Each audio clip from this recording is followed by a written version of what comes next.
Like to recap the insanity of 2 weeks ago for inspiration because it was great. Why is somebody? I am not clicking that. It's my little joke. Sorry, I had to do it for the bit. It was a good bit. It was a good Okay.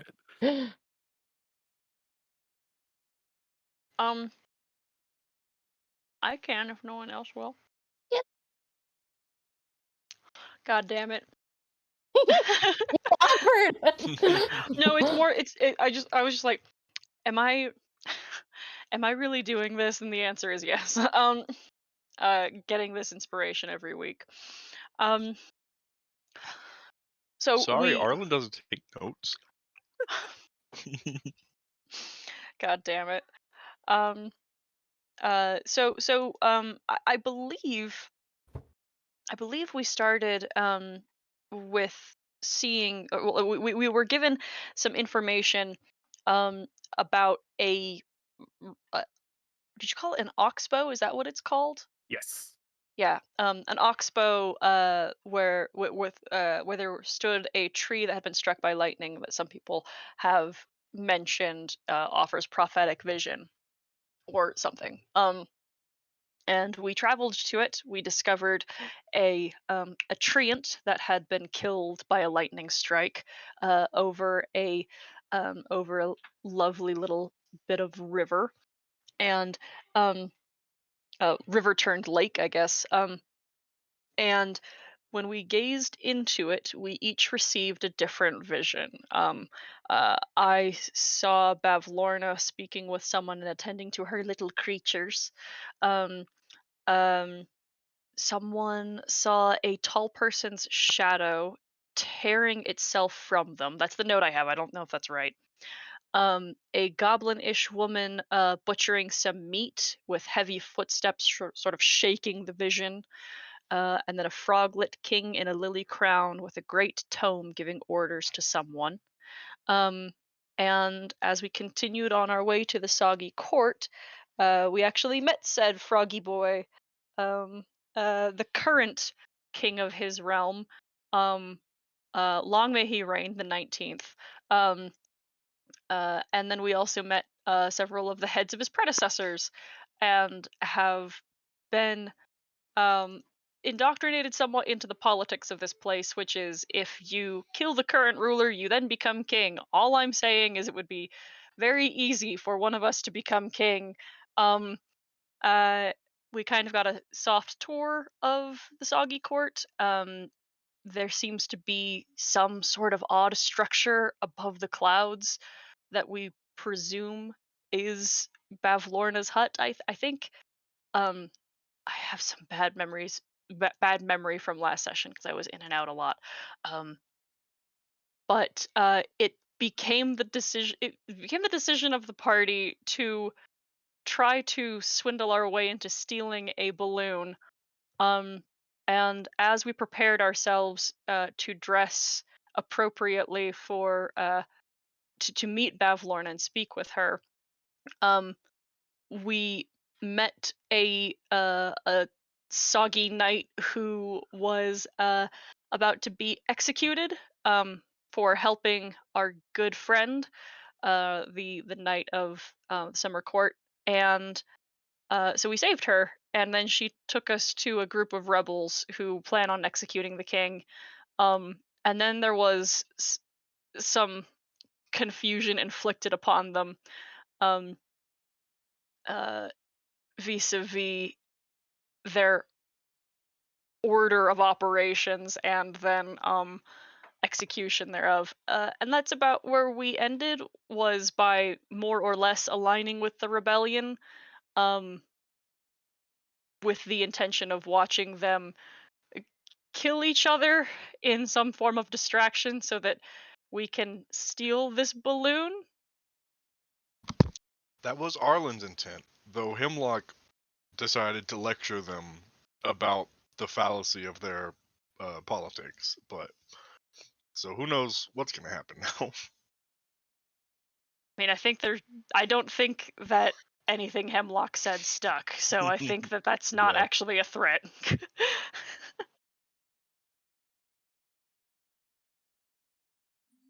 Something that we cleaned up, I think, after session is that we don't actually need a balloon to get to Bevlorna.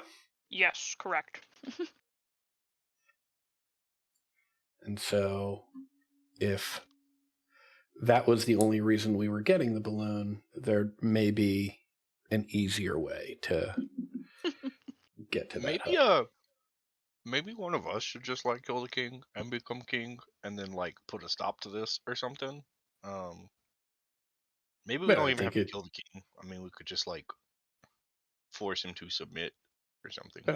I think it should definitely be one of you three, and then when we go to the next place, we will find a way for someone else to obtain a monarchy, and then when it is all said and done, we will be 4 kings.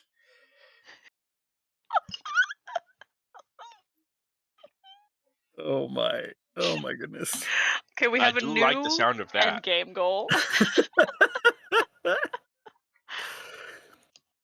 Who is feeling particularly royal? Well, I did get stared at quite a lot while we were dressing earlier, so not myself personally.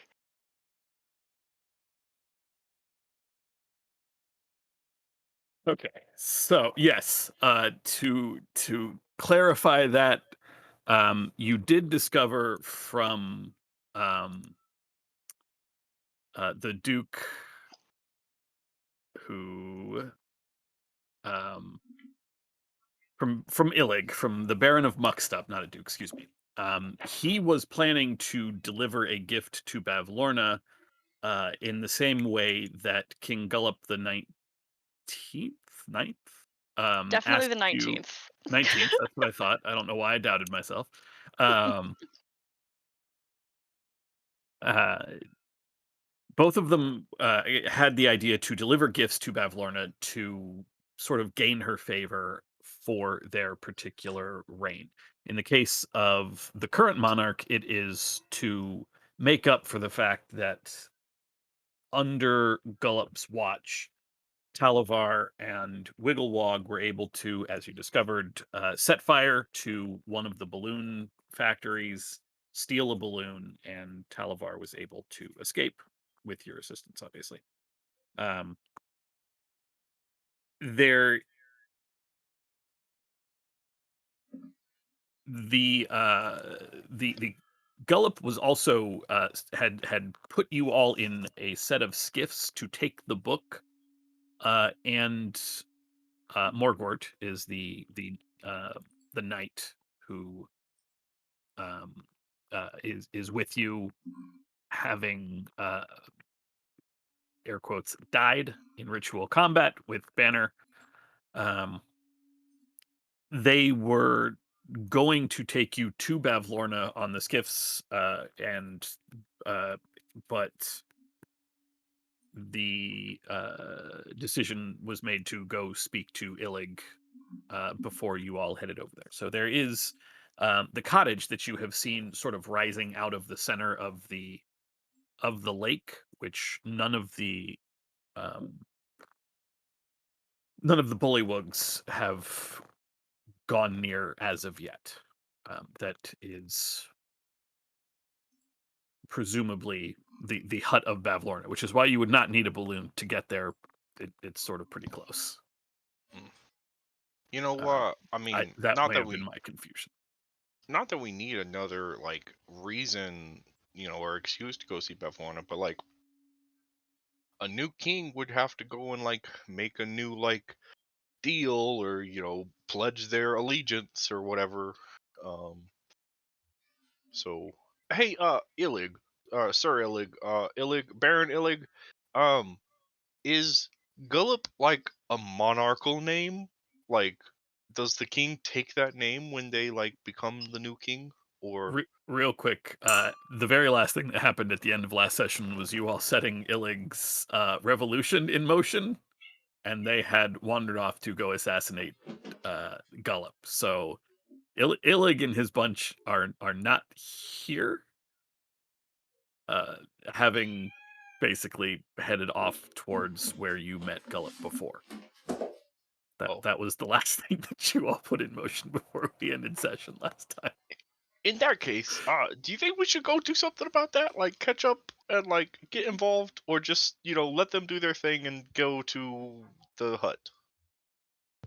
That is what I've been saying. Which thing? That we should not leave these poor creatures to their suicidal demise. Okay, let's go do something then. Court, rock paper scissors on who gets to be king. Okay. If you don't want to be the king of the soggy bottom court, I'll take that. I'll take that. You can have the next one. Okay. All yours. All right. I'm gonna go kill king. Fuck. Don't tell my mom. No promises. Which part? We'll try to find a better solution. Maybe I'll just like imprison him forever, and yeah, that's probably not any better. We don't have time to talk. Let's go. I watch Arlen go that way, and then like look to the left. I mean, this is the way we came. I'm pretty sure. It is It the way is. you came. Yes, isn't it, Allen? Isn't it not up here? Well, yeah, but we have to go around the islands. I mean, we can't fly. We have the wings. I point my wand into the water and cause more earth to rise out. Oh shit. Oh yeah. Okay. This lake appears to be significantly deeper than the water you have been dealing with. You were told that there are marrows, which are fairly large creatures. That's right. Yes.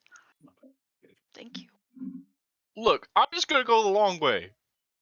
I'll go fast. I look at Court to see which way he's going. He's just kind of standing, shrugging. You follow him, and he points like after Arlen. Okay.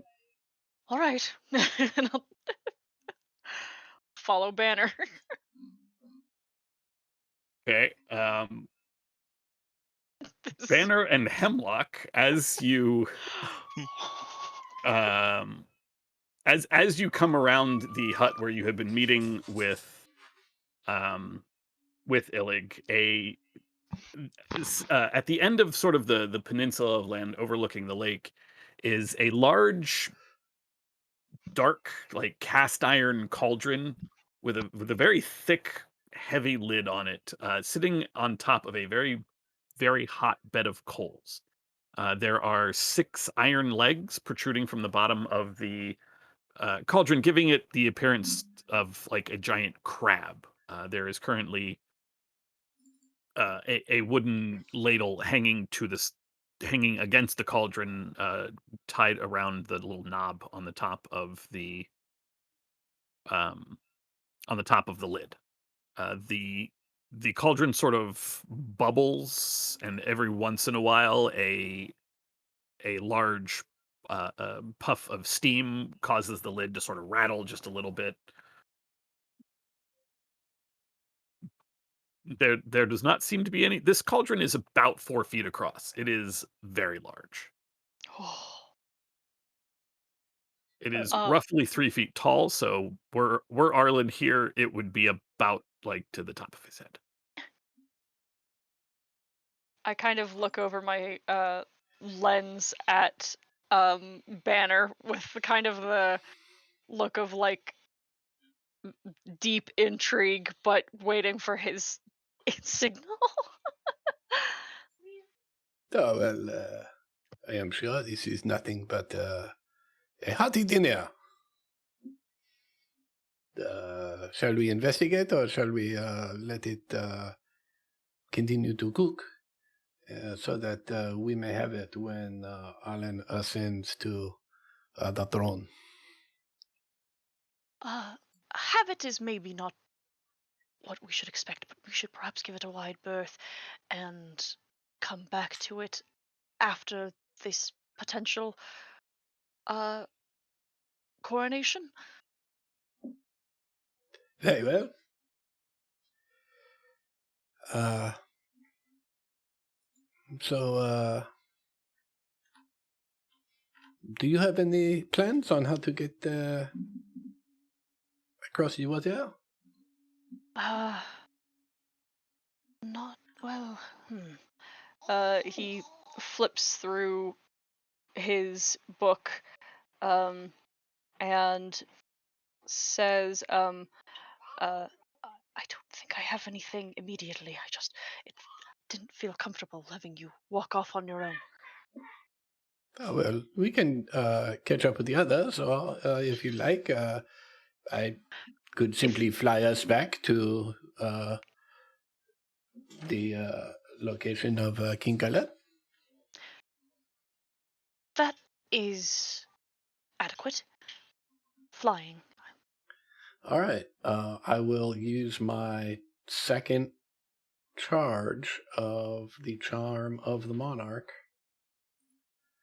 and gain a flying speed equal to my walking speed for an hour. And I'll reach out for Hemlock. Cool. Yo, when was the last time we long rested? Just curious. This morning was when you basically left the village where he told you where the Lake of Visions was. So Oh, it's been okay. some time, but you did get a short rest in, if that matters. You were able to get a short rest while everybody was changing to make introductions to Bevorn at the palace, where all the Bullywug courtiers were. Okay. I don't think I full rested when we did full rest. Okay, that's fine. We're good. Okay. Go back to the two of you in just a second. Mhm. Morgort follows you as you chase down the roadway after Arlen. Arlen, as you are running by the familiar patch of toadstools on the right, and the little sprites on the left that are still sort of making fun of the one that you not making fun of, they are arguing with the one that you phantasmal. No, Yeah, the one that Phantasmal you. Force. Okay, that one. I did have the right. Woohoo. Uh, they are still going at each other as this very gnarled tree that they are in. It looks a little different than when you came by like an hour ago. It almost looks like its branches have curved around and like plugged a couple knots in the trunk. Um, Court and Morgort, the two of you catch up just for my sake to Arlen at the pier where the boat that you all came over from from the jail and from the far side of the river or the lake, excuse me. Morgort looks at you all curiously. So we're helping or stopping an assassination, and hops into the boat and picks up the sort of pole that they use. Well, I'm not like headed over there like, oh, I'm gonna murder someone, but also like gotta do something to like change the way things go. So maybe like we can like subdue the king or make people think the king is dead, and I don't Ooh. know. Tell you We'll what, just have to come up with something on the fly. follow your lead when we get there. Uh, hop in the boat and start trying to Yeah. like cross through the middle.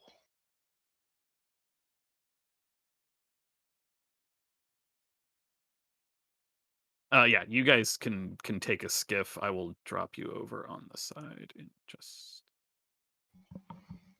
I'm not on the right layer, so I can't just drop you on the right side. Shaboop. And I will grab Court. As your vision is going to go very funky, and I apologize. It's okay. Give us crazy visions, Ted. Ooh. Coincidentally, wow, that's really weird. It's right about the time that Hemlock and Banner come flying across. They actually will land a little before you because they are flying straight across, as opposed to having to make the long way. But it's close enough that you all arrive to see complete disarray at the throne room of King Gullop the 19th. He and Illig are locked in mortal combat. Just clearly his attempt to just stumble over and stab the king in the eye did not go well. His men, his retainers, most of them are beat up and on the ground, with the knight standing over them, but they are alive, and the knights seem to be giving King Gullop some space to deal with this upstart on his own.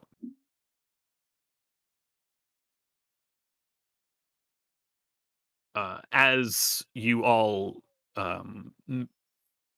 step through and onto the island where Gullop has been holding court, and they see Morgort stepping off the boat, the king sort of locks, the movie thing where like the rapiers sort of lock at the hilt and then you push somebody back. He knocks Illig to the ground and sort of immediately forgets about him and turns to look at you, Banner. What is this? What is going on here? Oh, well, we have observed what is happening here, and it seems that the monarchy is a weight too heavy for the head of any of you. So my friend Alan here will be happy to take it off your hands so that you do not have to worry about any of this nonsense. Yeah, my friend Morgott here, he seems to agree that is the best course of action. Morgort Alan sort of stands very regally.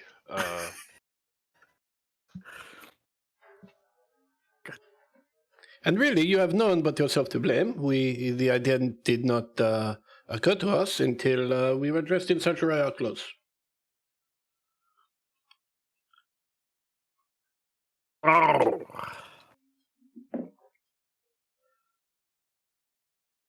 You really think we would let someone who's not even a bullywug lead the Soggy Court? Sometimes an outside hire is just what's needed to really bolster, be it a business aspect or a monarchy. Illig, if you kill the kid, I will forgive your treason. Illig, who is on the ground at the moment, just looks over at you like sort of sizing you up.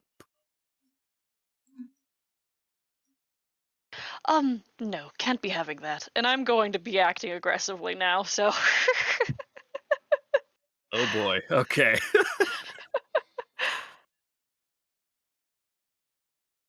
Just gonna go ahead and...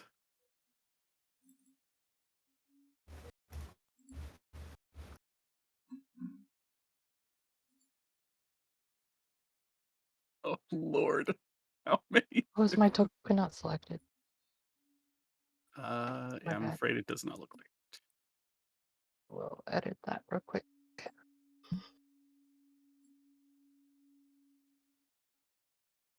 Oh my god, there's so many tokens here.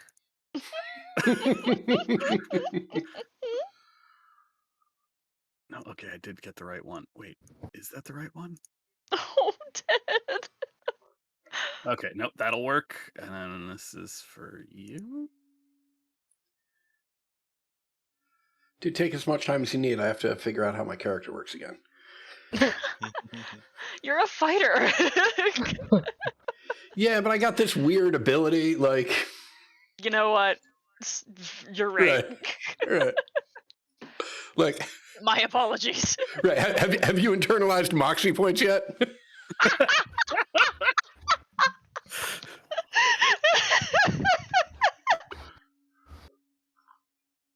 Okay, I'm not rolling for this dude's retainers. They are non-combatants.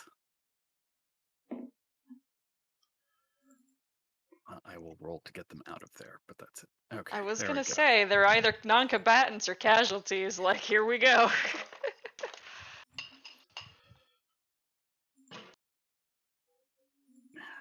Go. Okay. For his part, Illig stands up and holds his weapon at the ready, but does not move to attack Arlen or do anything. He looks like he's trying to see how this is going to fall out first. He will just dodge for now. Banner. All right. I would like to try and push my way through this group over here. I don't know if that's going to be possible or what, if it is possible, what sort of movement that's going to take up. But, oh, actually, fuck that. I've got a flying speed. What am I doing? 1, 2, 3, 4. Okay, perfect. I'll Speaking just of land. remembering how you work. Right. Well, I mean, this isn't even how I work. It's because I activated the wings. Right? Yeah. Right. So, yeah, I'll land next to King Gullop, and with non-lethal attacks, I'll start swinging. Yikes! That'll hit. Oh my god, can I get his token to track damage? I can. All right. All right.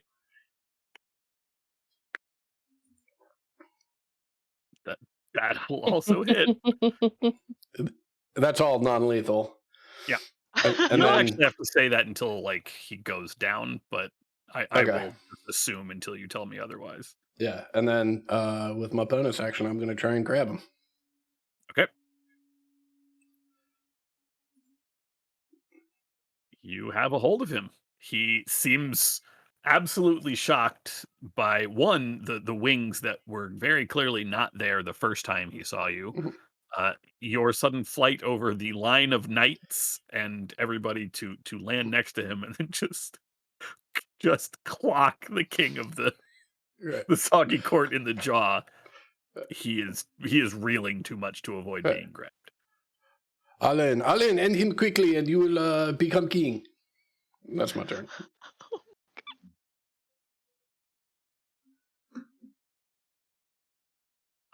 Morgort, for her part, not having a weapon at the moment,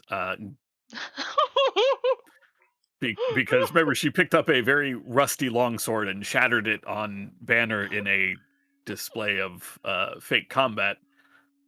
I think she is- does. I think I gave her Sir Tolliver's sword. It's not active in my inventory. I thought Court got that at the beginning of. Oh no, think you're I right. That's did. why it's not active in my inventory. Fantastic. She for her part is going to basically run over and grab Illig, the Baron. She has run up and grabbed him. Hemlock. Okay. This is I so sorry. I'm so sorry. Which one is Illig? Right. On the map here. Oh, that's right. They're all. You don't see the names. Let me turn on his nameplate. Nope, that will probably not help, but I will try anyway. Oh my god, I've forgotten how to set his name. Player permissions. See save settings. You should see Whoa. him right there in the middle. Yes. Baron of Muckstump. Okay. I should do the same thing for Morgort because you probably can't see her name either. Correct. There we go. I'm going to first get weird and activate my form of dread. And then fire an eldritch blast at Illig and then at the king. Okay.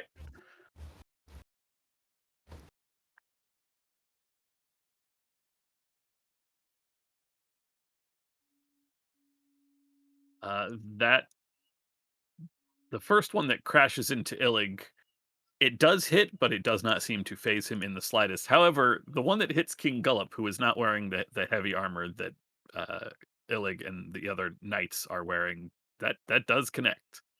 Okay.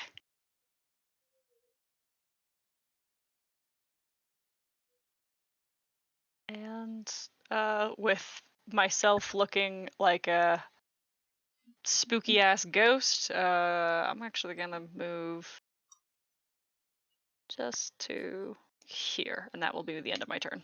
Okay. Don't forget your temp hit points from becoming part of the form of dread. Oh yes, I forgot to roll it. With the form of dread, you can also try to make the king afraid of you, can't you? Yeah. Uh, When you hit a creature with an attack, you can force it to Oh, make a wisdom yes. saving throw. yeah, sure. Let's do that. Why not? Yeah, wisdom saving throw. DC 15. He stares at you with a look of "How dare you!" but cannot do much about it considering he is currently grappled. He is. Okay.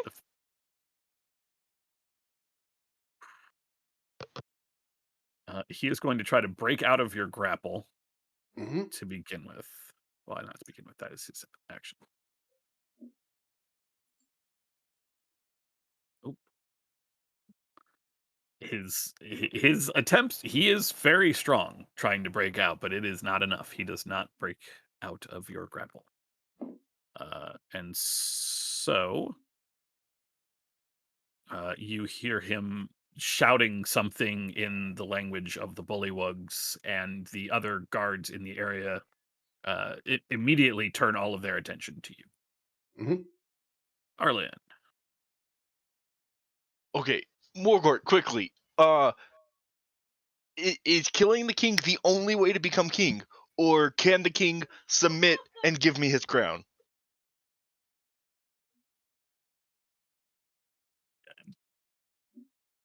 I don't think anyone's ever submitted, but you could try it. Okay, Mr. King, sir, I'd like to tell you the story. And this story is about the prideful king who does not willingly give up his throne to the dashing and handsome young knight, and gets killed horrifically by the dashing, handsome young knight's friend, who's a robot that can kill you. Ta-da!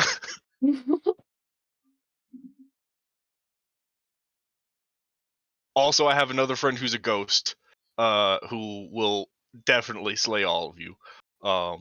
Just want to make sure you're aware of what's going on here.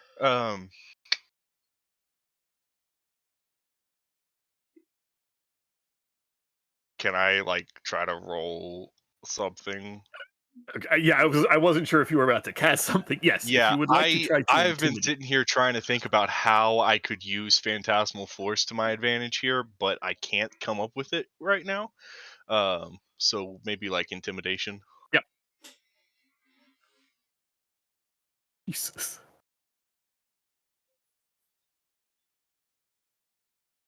You see the color sort of drain from King Gullop's face. He goes from sort of a bright green, like the bright green frog skin that he's had.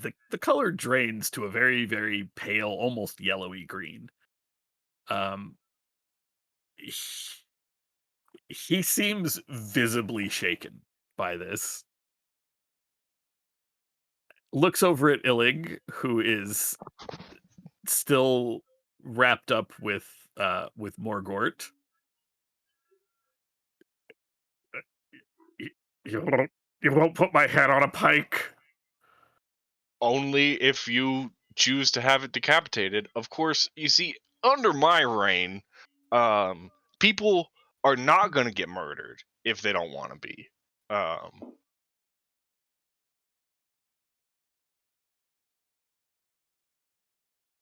Okay, we can talk this out. We can get off of me. Let go of me. Uh, okay, stand If down, everybody. And he says that in common. And the knights, the other knights look visibly confused. The four that came with Illig look like they're about to pass out, just terrified. But the four knights that were guarding the king uh give him a very concerned and kind of confused look and start to lower their weapons.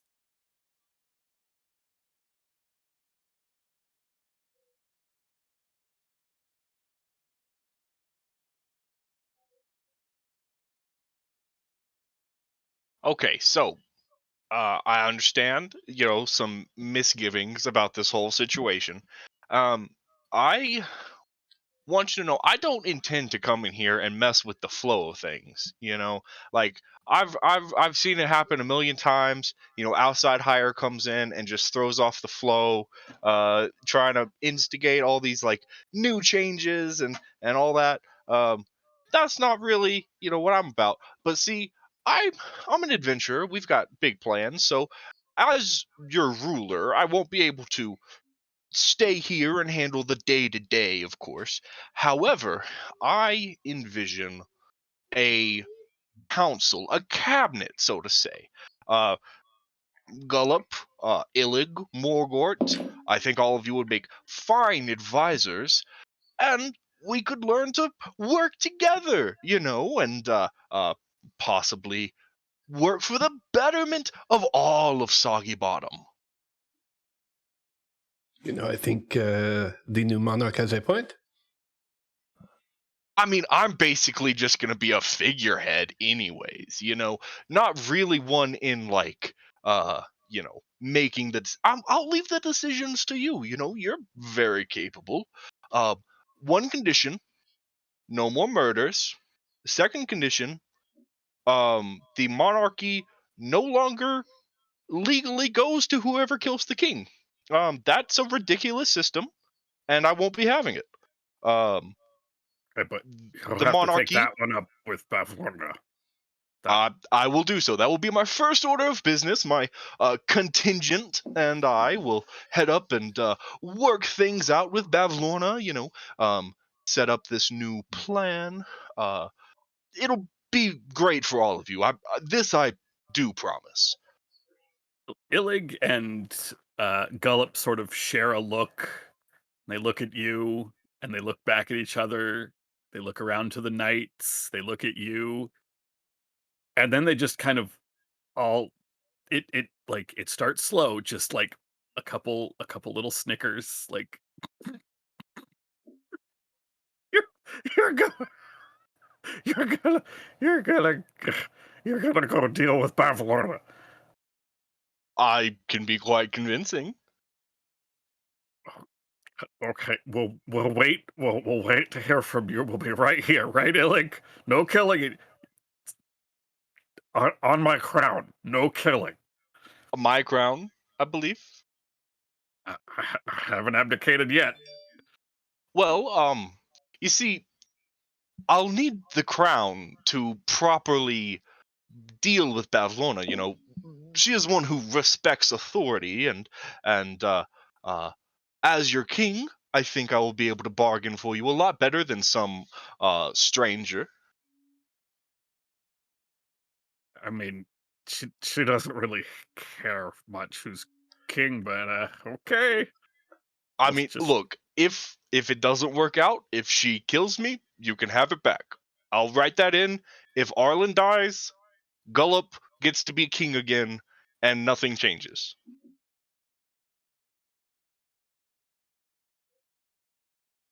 he he he sort of shrugs heavily, takes the crown off his head.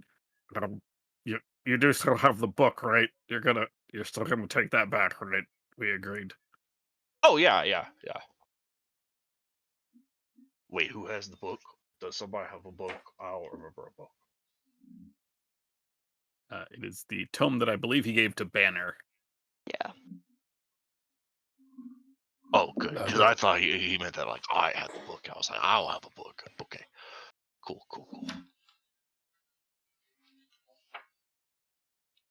All right. Well, you guys just hang 10.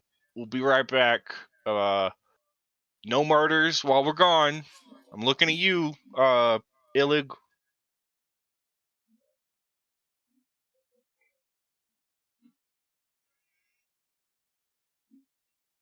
They all sort of set their weapons down, settle into the pillows. Not Morgort.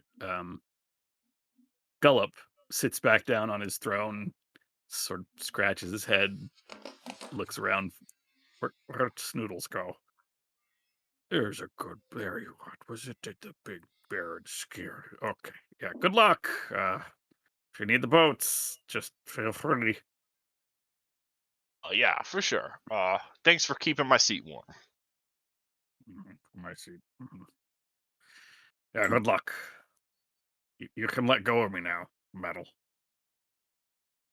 Whose seat? You know what, Banner? It's fine. He can take this one. I'll have a new one, a bigger one, a better one. Whatever you say, Your Highness. And I'll let him go. Straightens his jacket, dusts himself off, kind of smearing a little bit of mud in the process. All right, well, if need it, Bavlorna's cottage is in the center. Good luck. I actually kind of mean that because things were better when she wasn't here. We'll see what we can do. You all just rest easy. Your new king will take care of everything.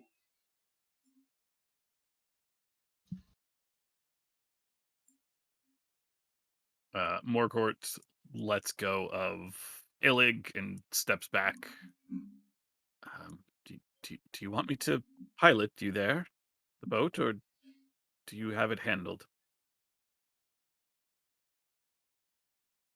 Look around. Oh, well, no, I think that would be wonderful. Yes, thank you.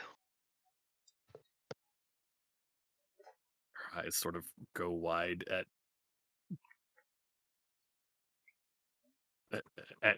your somewhat terrifying undead countenance. Right. Well, Your Majesty, and she does a very gracious and deep bow to you, Arlen. Right this Arlen way. curtsies.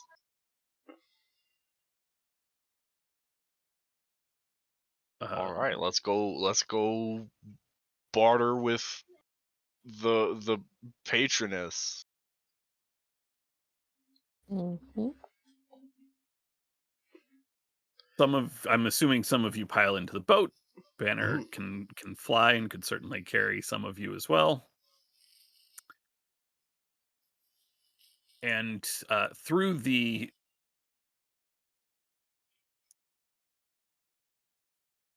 yes, she is the one piloting the little Oh, watercraft.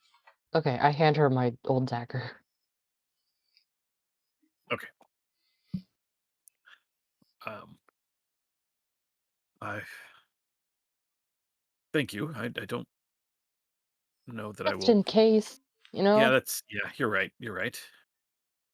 And you are ferried to the center of the lake. There is a thick ring of mist that surrounds the sort of ramshackle cottage that slowly comes into view as you break through the fog. There are steep wooden steps that rise haphazardly out of the water, and um, the boat is eventually sort of bumps into the bottom of of the lowest stairwell, is tied off, and you all are able to make your way up the stairwell and into Bavlorna's cottage. And shoot. Huzzah! And you all, I'm going to shift click so that you all get pulled down.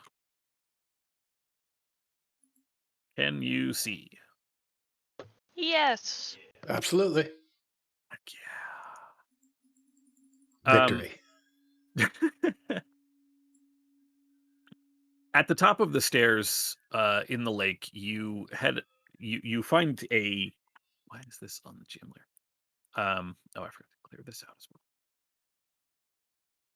The stairs are kind of slick from the water, but you that's now on the top. You are able to make your way to the top of the stairs, at the top of which a ladder leads up into the lowest level of this large, what appears to be 3-story structure um, that stands on stilts in the center of the lake. As you exit through the top of the ladder, you find yourself in a fairly large room with a large recessed pool lined with moldy clay tiles, taking up the majority of the room. The water, it is filled with stagnant water uh, that does not look exceptionally deep. Like, you can see the bottom of this pool, and in the very center there is a stone well that reminds you of one of the O wells. It kind of smells not great. Um, the water sort of just like dribbles out occasionally, but doesn't it doesn't flow like you're pretty sure that it possibly should. Um, and oddly enough, in this sort of center pool, which um, Hemlock, you kind of recognize from your vision, this is where Bavlorna was being um was sitting, and her little servants were ladling bathwater over her. Um, there is also a strange mirror like the mirror that you see here is in fact um in the lake, or not in the lake, in the pool. Hmm. Creaky wooden floorboards are arranged in a 10-foot walkway around the pool, and the walkway is crowded with shelves, tables, and stools in all shapes and styles.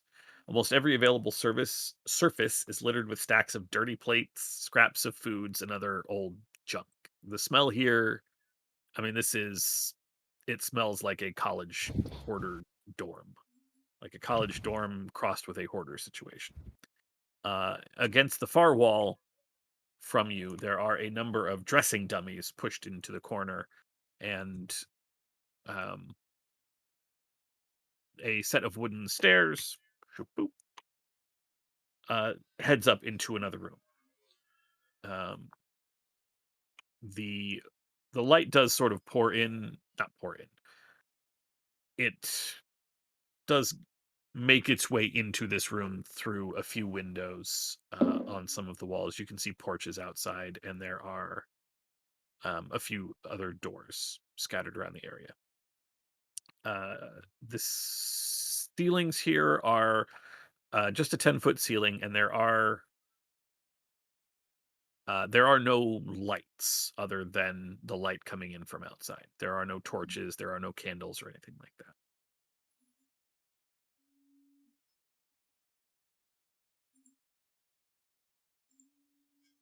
I would presume that she would be. And he points upwards.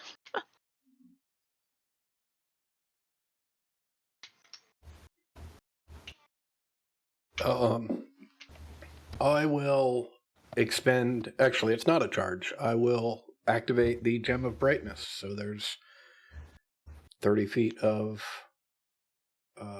bright light, and then another 30 feet of dim light around me. I'd also like to cast detect magic. Banner should have gotten brighter for you. Yep. Okay, perfect. Hopefully it did not get darker for anyone else. It got brighter for Not me yet. too. I'm also going to go ahead, and I would like to give Bardic Inspiration to each of the three of you, and then spend my last one on a roll on my table. Okay. So each of you have a bardic inspiration that lasts for 10 minutes, and then is my bardic inspiration still a d6? It went up, I think. Hold on. It should be an D8. 8x5, Yeah. level 5. Okay, sweet. Yeah, 5th level is a d8. Sweet.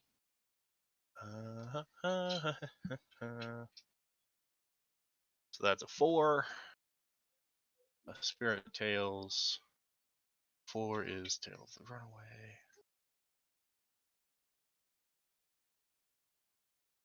Hemlock, the only thing that registers as magic immediately is the mirror in the middle of the... I take that back. There's the mirror, and then the large lily pad here also registers as magic. Oh, The mirror is a conjuration aura, and the lily pad is a transmutation.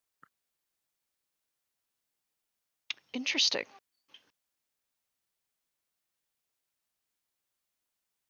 Oh, I'm very curious. Oh, I'm so fucking curious. I think he walks around this way to try to get a better look at the mirror.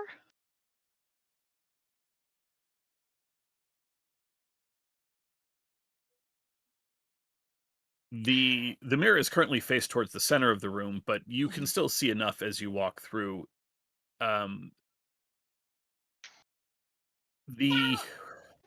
While you can still see your own reflection, you also see a sight that you kind of recognize. Oh no. There are a number of other mirrors.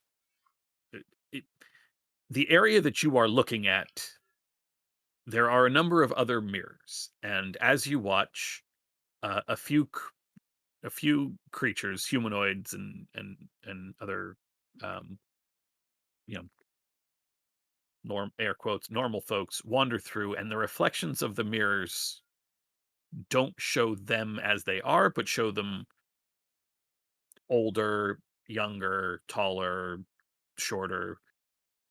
You are peering into the Hall of Illusions in the Witchlight Carnival. Mm-hmm. Ah, interesting. It looks as if this item is that same portal that we saw that someone saw that creature beckoning that halfling from within the carnival, if you recall.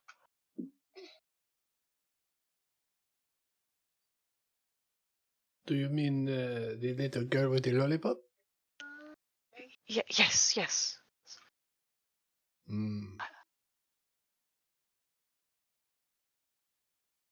I don't believe I saw it personally, but there is certainly the vantage point that she would have had reflected in this surface.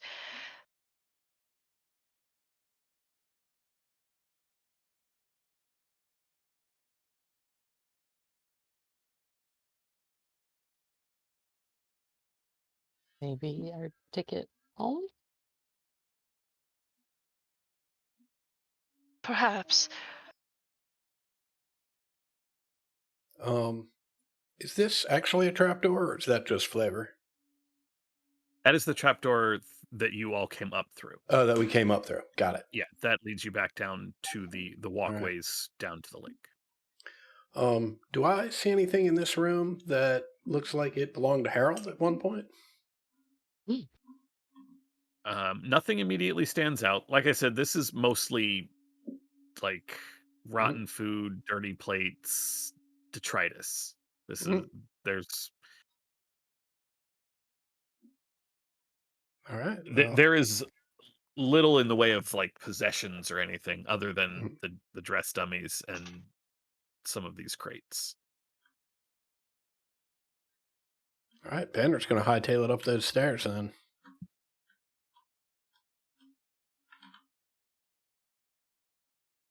Okay.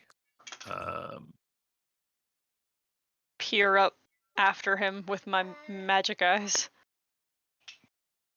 I gotta drag you, Banner. Boop.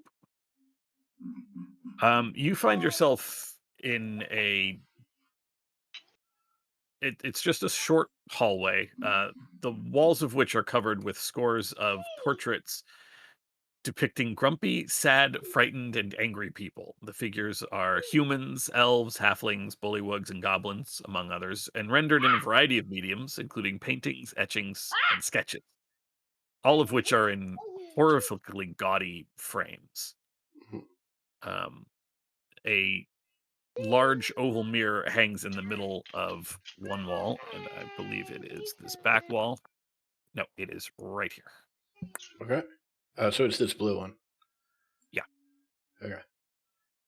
Um, I'll just call down the stairs. There's another mirror up here if you're interested. Yeah, I follow. okay, Are these doors or just larger picture those are frames? doors. Okay. Yeah, those are doors. Okay. I will position myself here then. Court, if are you following the rest of them? Okay. As you go to head out, Morgort sort of taps you on the shoulder real quick, and she says, "I think it's best if I maintain a position here and make sure that we have a way out, or well, you have a way out, just in case things go wrong." Yeah, yeah, absolutely. Yeah, good thinking. Very smart, clever, witty even. Drag you all up to the hallway.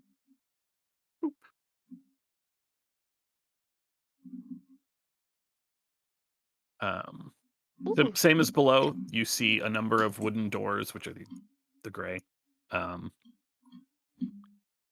There is the mirror here, which Hemlock has an aura of transmutation around it. And as you look into the mirror, unlike the mirror below, which showed you another place, this mirror just returns your own reflection. Strangely enough, even as sort of placid and still as like your face may be normally, whenever you look in this mirror, it just removes any sort of expression. You get a blank version of yourself looking back. I give it a scrutinizing scowl.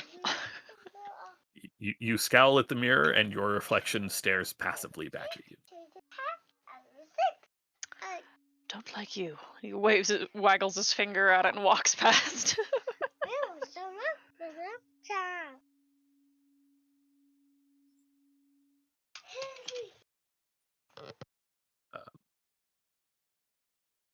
You, from this door, all of you can sort of hear the sounds of a conversation.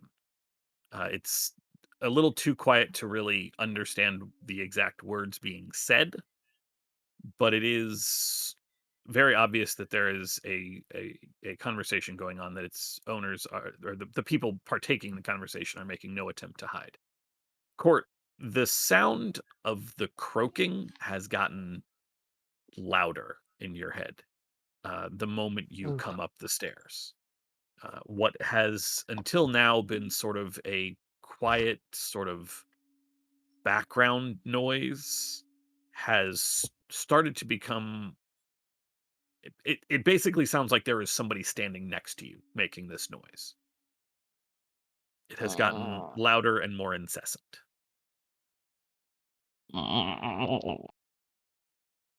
He's just making that noise like quietly, like prolonged, just constantly. Just kind Colt, of. are you all right? He shakes his head. Is there something wrong? Damn frogs. I look around for frogs.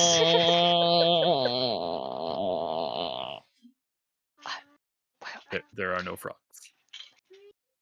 I don't know how much this might help you, but one moment. And he flips through his little book, kind of murmurs, like a rhythmic tone to himself, and then in practice, and then he casts a little spell on you to maybe help out your your brain. I don't know.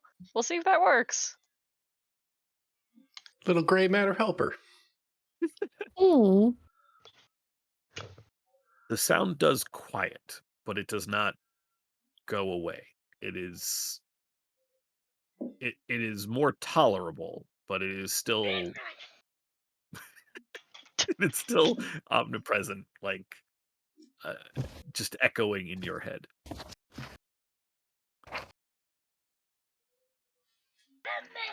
Wait, could you repeat that? I'm so sorry. I said the croaking noise does quiet some, but it does not vanish. It does not go away.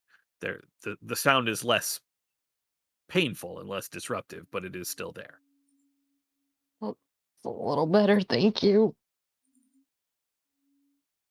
He's no longer going, "Mm." So, big improvement. Banner, what's? Can you make out anything that is being said? I'm kind of gesturing to the doors. Can I make out anything that's being said, or do I recognize any of the voices that are saying it?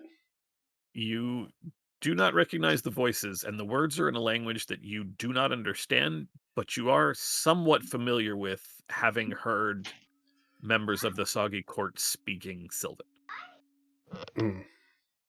It sounds like the language the Soggy Court members use. Shall we go inside? Can I try to like perk an ear to the door and listen in?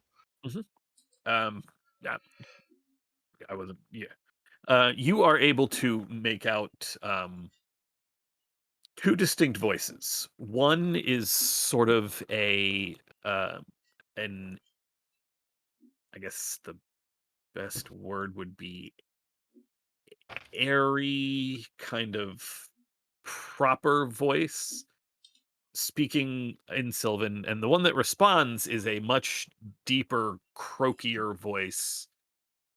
Um, and they are having what it sounds like a very pleasant but mundane conversation.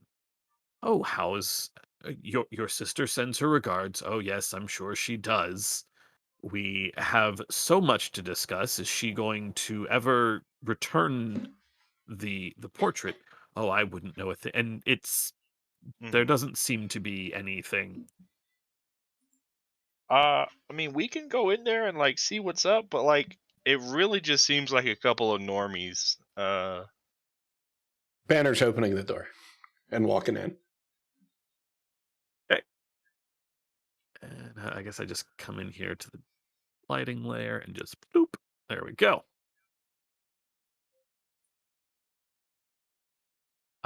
The room, much like What the is room that going on? where did you go? Wrong door. Oh, Yeah, I'm having all sorts of problems with my roll 20 right now. I think we just had a little confusion on which door we were going through. The sounds, I should have been more clear. The sounds were coming from this door over here, not the one that you were standing next to. I apologize. No Um, worries. So you see a room very much like the room that you all came up in. This room is filthy. There are dirty dishes and rotting bits of food everywhere. However nice this furniture might have been once, it is not in great shape now. Even the chairs that these two are sitting in are um, covered in bits of mold and moss. They have been patched repeatedly, and the large chair that the toad-like figure is sitting on is sort of dripping a little bit. This Hemlock is the figure you saw being bathing essentially in the pool in your vision. And Court, I'm going to drag you in there, Court. Oh God, I grabbed all three of you. Court, when you enter the room, you recognize this as the tall figure who was walking up the stairs, the same stairs you guys came up from the lake, whose shadow suddenly detached. Point vigorously. Um, she is a tall, lean woman of gray complexion, dressed in black, with a wide-brimmed hat, sort of obscuring her eyes, very Wicked Witch of the West style. The other is a much larger version of the little toad-like creature that you all saw, um, clad in a somewhat shapeless dress. Just not even dress is not the right word. Like somebody just wrapped a cloth around her. Um, she sits on one end of a love seat, her mouth wide open, even when she isn't speaking, her eyes sort of bulging, flies flit around her and going into her mouth and into and out of her mouth. And occasionally she just closes her mouth around a few and starts chewing. I totally Two thought she was dead. Okay. tiny versions of her, these things here, look like tiny versions of her. I don't know why they didn't update the token. And she looks surprised as you all enter and turns around to look at you with her somewhat unsettling large eyes, and she just says, "Ow, what act of desperation brings you to my home?" Hello, Bavlorna. I would just like to introduce myself. My name is Arlen Ashglove, the newly crowned monarch of Soggy Bottom. Soggy Bottom.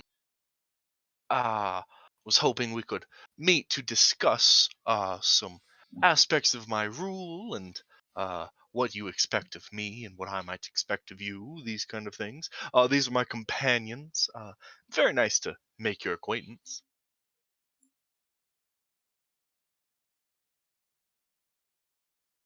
Mhm. Um, Court, when Bavlorna's eyes go to each of you in turn, and when her eyes settle on you, Court, she it takes a minute. Her eyes narrow as she looks at you, and then a very unsettling smile slowly creeps across her face, almost splitting like Cheshire cat style the bottom half of her face as it just seems to keep going and going. Well, it's been some time since I've seen one of your kind. And there's a little bit of drool starting to form at the corner of her mouth. But something's missing. What's Oh, you met one of my Lornlings, didn't you? He's just standing there like kind of scowling, pursing his lips a little bit. Just kind of just looking at her.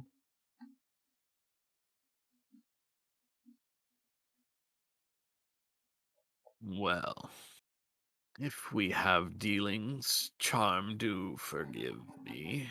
These guests are here, and it would be rude not to hear them out. Um, the tall figure sets down a cracked teacup, stands up, bows. Yes, I will send your regards to your sisters.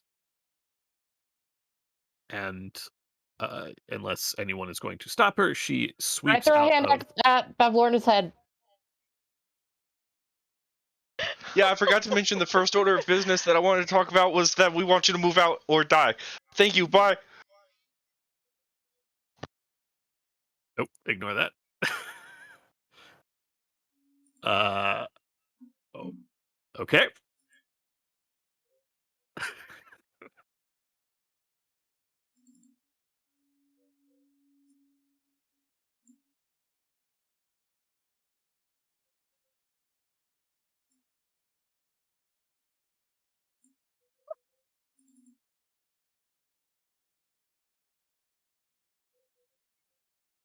All right. I just.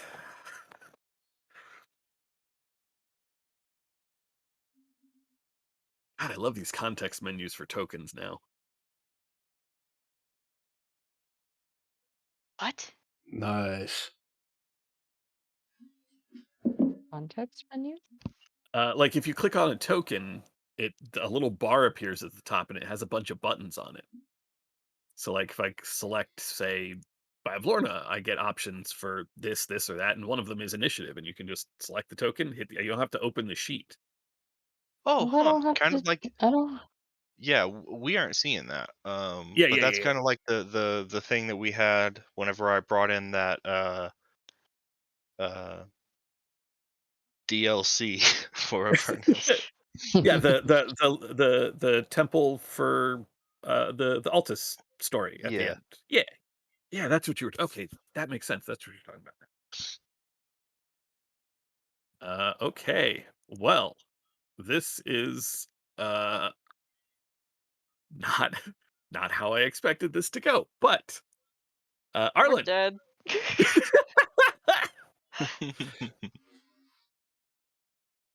I am going to cast. Oh, this might be a little wasteful. No, I'm gonna do it. It's my signature move. I'm casting Nefarious Mischief. It's gonna be a 20-foot cube. So just like the whole room, this side of the room. I can't sweet talk myself into a round of surprise, can I? Actually, I'm sorry. Yes, I did mean to give you the ability to huck that hand axe because that definitely caught me off guard. So Oh, okay. Does he Sorry. have a hand axe? I do. This clown has a hand axe? You're This a clown rogue! produces a hand axe. It's a dangerous clown. Sorry for interrupting you, Tyler. No, yeah, go for it.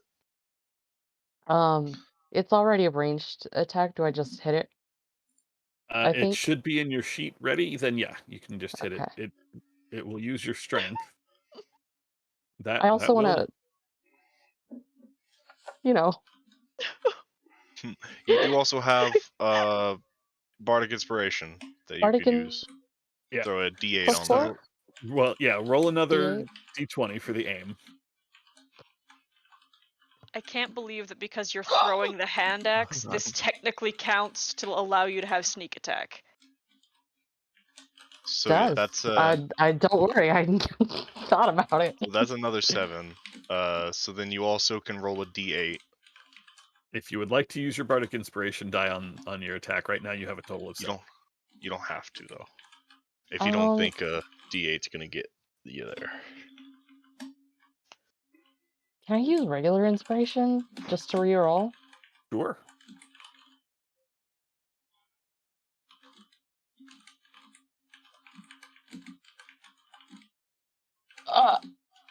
Well, that's Hello? an Hello? Yeah, I'll use. Oh, fuck. I'll use. No, one more inspiration. We're going. Oh my god. Okay. 8. Okay, Fuck. well that's a 12, so you're out of 12 now. So a Okay, D8. what's It's the. just an 8 so far. Oh no, because that's a. You're right. The d20 does 8 not plus include the 4. plus 4. Yeah. Yeah. That's Plus 12. 4? So you have a 12. Okay. You can use the bardic inspiration if you'd like to What is roll a it? d8. D8? Okay, so that's 15 now.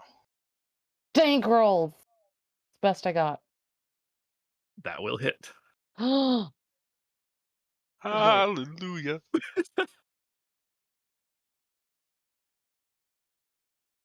Wait, and what's my...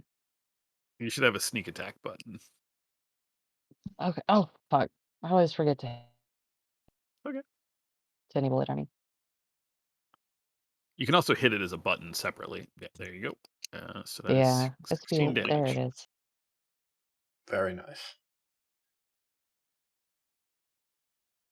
I think Court fumbles with the hand axe a little before You, managing to huck it. you do the thing where you sort of pull it out, almost drop it, like go to catch it, knock it up in Mhm, the air, go to catch it, mhm. finally manage to get it and chuck it at her, and it dinks into her frog-like body, and she looks down at it, looks back up at you. Well, that's just rude, and starts to draw herself up. Arlen, you're up. Okay. I'm chunking a 20-foot cube uh right here Okay. of Nether's mischief. So I'll roll a d4. It's a 4. Drops of molasses hover in the cube, making it difficult terrain. Okay. That's Whoa, ew. not the greatest one. I was kind of hoping for the blinding one, or the incapacitating one, but oh well. And yeah, that's my action. I've used my bardics already. That's it for me. Okay. Um, Difficult terrain doesn't really do much in this close quarters.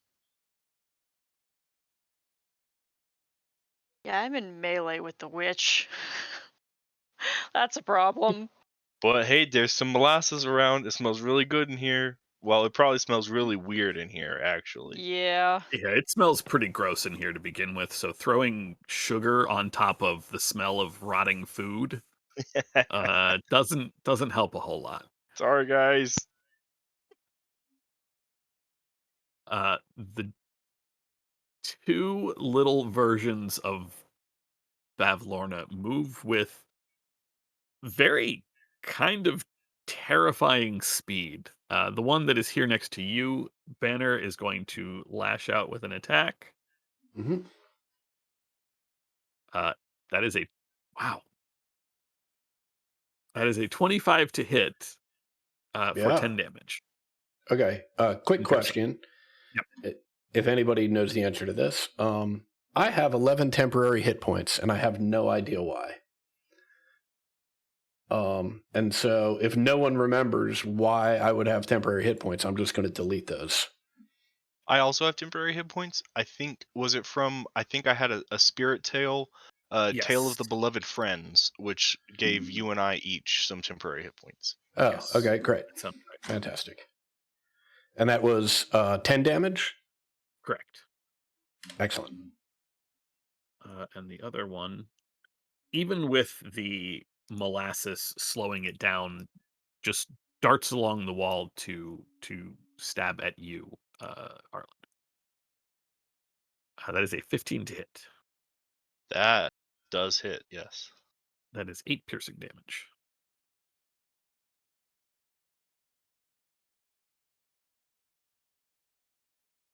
And then Banner, it is your turn.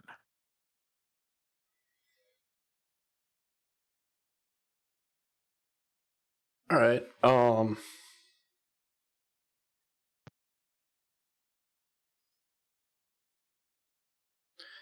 I am gonna try and punch this guy. And before I do, I'm gonna look at Bavlorna and just say, "Where's Harold?"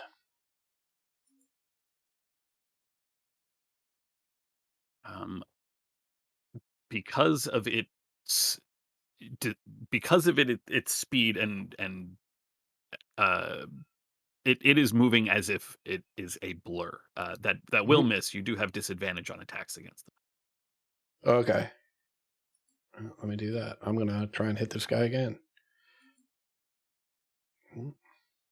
You do still have bardic inspiration if I you wanted to use yeah, let's burn that. Why not? that is an 18 that will hit.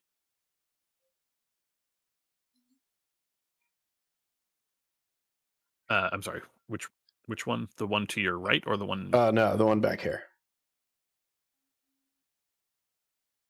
Uh, you clock its tiny little froggy face, and it Mhm. is like it's definitely bloodied. It's definitely looking pretty bad. All right, I'm gonna try and grapple it.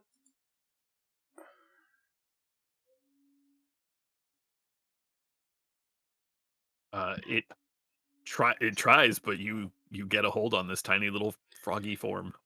Great. I am gonna move myself over here and take the opportunity attack, I assume, from this guy. And I would like to move that guy to this location. It will make an attack against you, but it is only at an 11. Its little Yeah, okay. froggy teeth do not Mhm. do anything. And now that I'm right up in Beth Lorna's face, I'll ask again, where's Harold?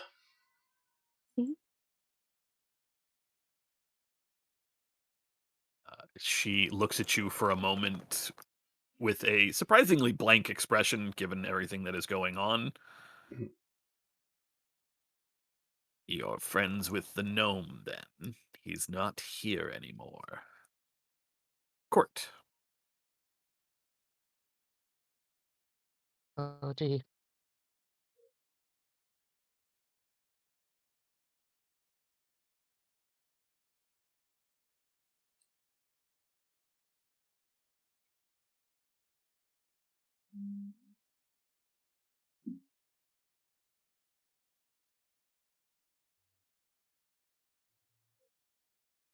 Sorry, hang on. I was preparing, but I did not go quick enough.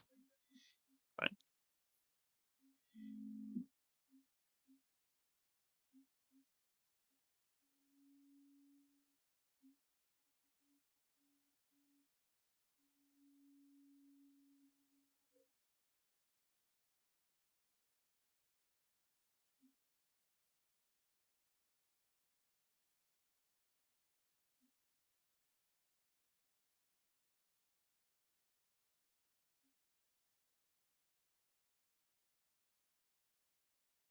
Um, I'd like it to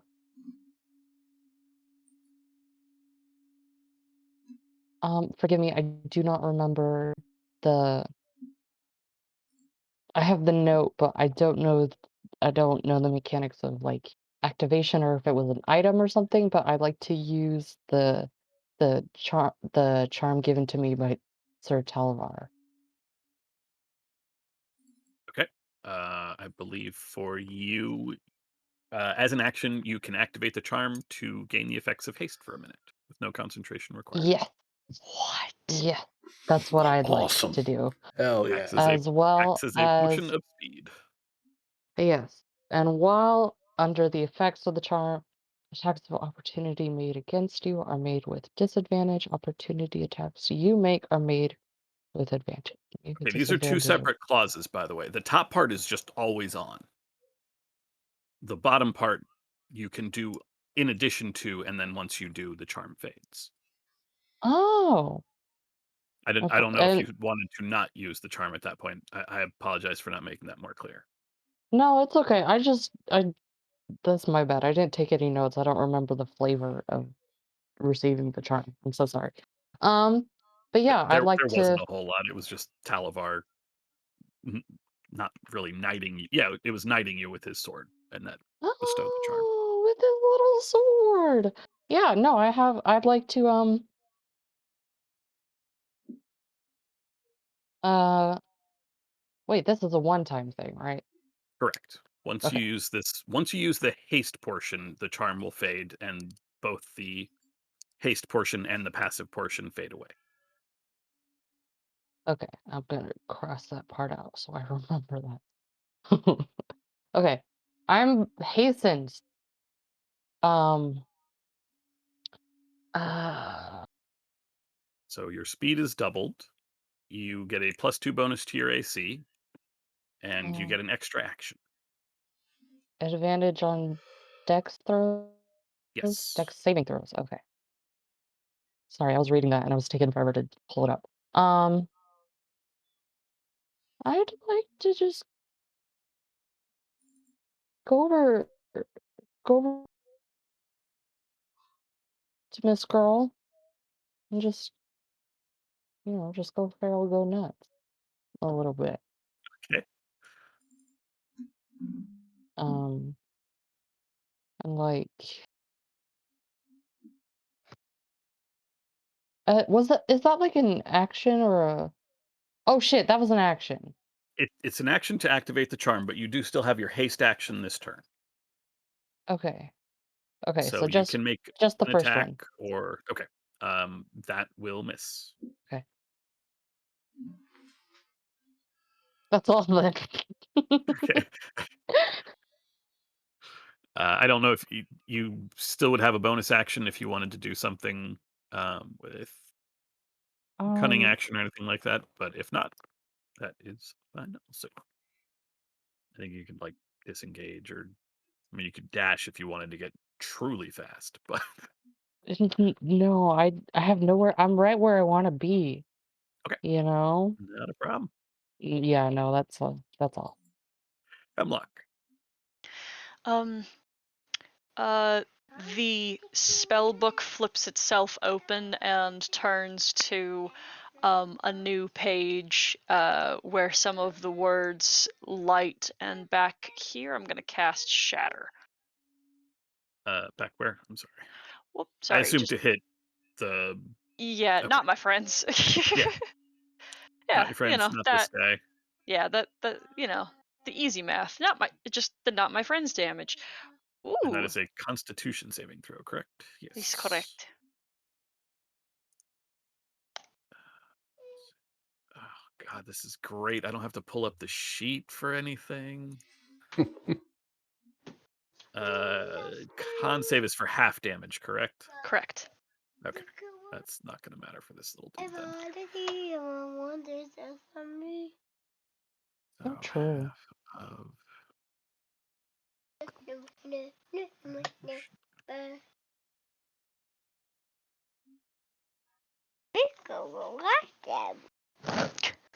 Do you want to sit with me? Okay. okay. The thing in your hands, Adam, Mhm. it just is burst apart by this sound wave. It is. Oh my God, that is a huge X over a tiny thing. I'm going to go ahead and move that out of the way just to be safe. Let me track damage here. The tall individual in the hat who has not done anything and was getting ready to leave seems to take the full brunt of the attack and somewhat shield Bavlorna from it a little bit. Mhm. S- And then, as like the sonic wave ripples through the room as it passes over me, I take on my form of dread again. You can get temp hit points again, although the Yep. last one I don't think faded. If you do more, then blah blah blah. I can't. I can literally not do worse. I rolled a 1 last time. I'll take the 12. Okay, Fair enough. that's it. Don't. Excuse you. Don't touch. Don't.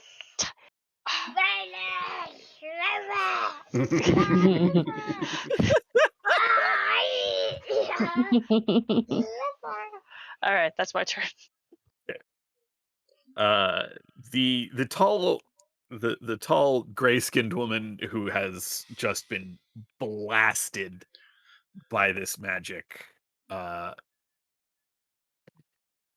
looking very much worse for the wear from that, begins to she casts a spell and just centered right on her, excuse me, a an area of complete blackness fills this room.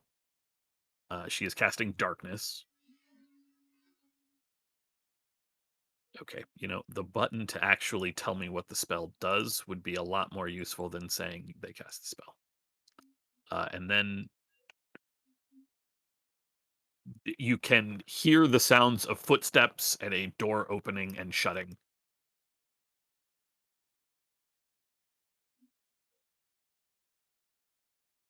At which point, the uh, the sort of croaking voice of Bavlorna cuts through the dark. The darkness stays. This entire room is in darkness, which I believe is a 20-foot radius. Somebody with the Darkness Yeah, is that a sounds 15-foot radius. I'm sorry, is what, Tyler? 15-foot radius. 15-foot radius. Okay, so 30 feet, basically covering everything with the bottom part of the room at that point. You can hear her. You can hear the sounds of the floorboards creaking as she sort of stands up. A sort of thumping noise of her moving around, and then Court, she is going to does an 18 hit you, Court, with your hasted AC? Me. Yeah. Okay. That is 12 piercing damage. Okay. And you are grappled. While you are Okay. grappled, you are also restrained. As something. Yep. Oh, sorry. I don't know if it has effect, but the creature Fae have disadvantage on Court right now. I know there's darkness and stuff. I don't know if this adds or takes away anything. It does not, no. But thank you for Okay. reminding me, because I did forget. Okay. But it doesn't. It does not. It does not. Something sharp has clamped down on your shoulder, on you, and is holding you in place. Mm. And then, oh God, I'm just gonna see if it even matters. Does a 22 hit? Yeah, okay, a 22 does hit you, Hemlock, I assume. Hold on. Yes. Okay. You will take 12 points of necrotic damage Ow. as something. I'm trying to remember if I'm resistant. I don't think I am, but Oh, you might be with the form of dread. I don't know. Something blasts into you. You have come into my house. You have attacked me in my home. You have broken the rule of hospitality. You will suffer for it. And we wrap around. Arlen.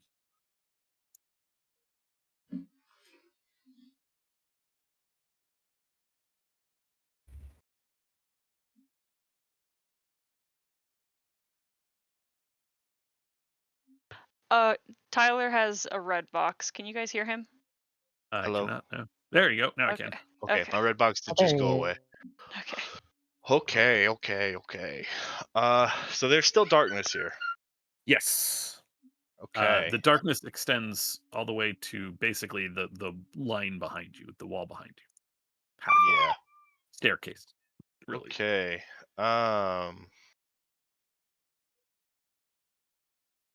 That makes it a lot harder for me to do anything at all.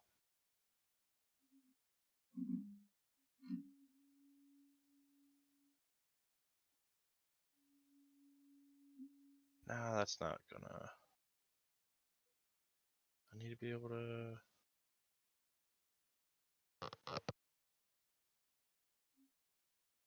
Right. Protection. I really wish I could dispel stuff, but I can't. I will. I need to be able to see anything to cast spells on them. See within range. None of my light is powerful enough to do anything.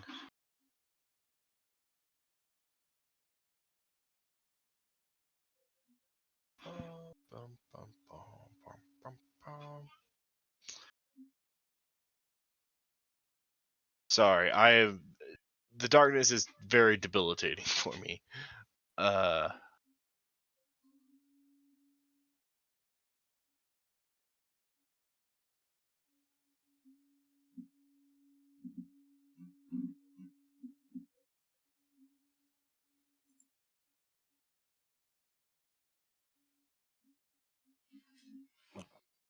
I'm just going to shout out to Court and give you the Tale of the Avenger. And for the next minute, any creature that hits you with a melee attack will take force damage every time. Whoa, okay. Okay. And that'll be it for my turn.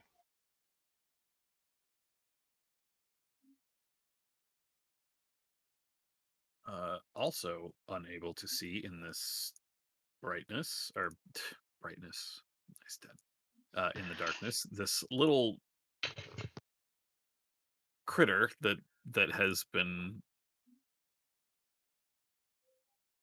It is just going to move out of the darkness and not being able to see any of you. It is going to just ready an action. Does our gem, our light up gem, have anything about this? I don't recall. I was I actually looked at looking it. I don't think it does. Well, Okay. Darkness just says non-magical light can't illuminate it, but the gem of brightness is magical light. it does say, darkness does also say, like, any light from a second level or lower spell gets dispelled. So it depends on what level the light is, because, like, if it's the daylight spell, then that's a high enough level to overpower the darkness. But if it's just like a light spell, then it's not. It's more powerful than a light spell, but I don't think it's the daylight spell. Because daylight is because it's got a flare effect or something too, like the blinding effect. Right. I mean, there's other effects to it, but it doesn't say like what spells they are. My plan was to try one and see what happens. Yeah, because like daylight specifically says, like, if any area of this spell's overlaps with an area of darkness created by a spell of third level or lower, that darkness is spell dispelled. is dissolved. Yeah. So like daylight beats darkness, but darkness beats the light. Light on, is it 30-30? No, it's 60-60 on daylight. Oh. Yeah. On the spell daylight, the gem of brightness is only 30-30. Right. Huh.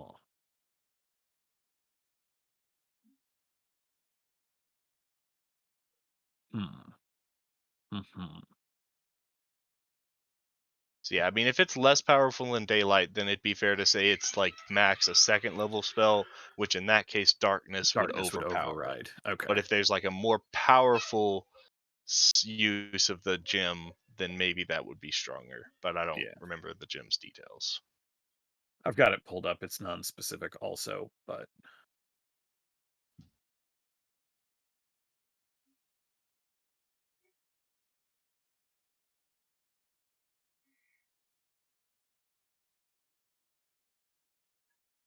I think I would say the base ability, since you're up next anyway, Banner, the base ability of it is not enough to counter the darkness spell, but I think either of the charge abilities would. Right. Okay. Well, in that case, it sounds like our little friend, his turn is over since he's holding an action.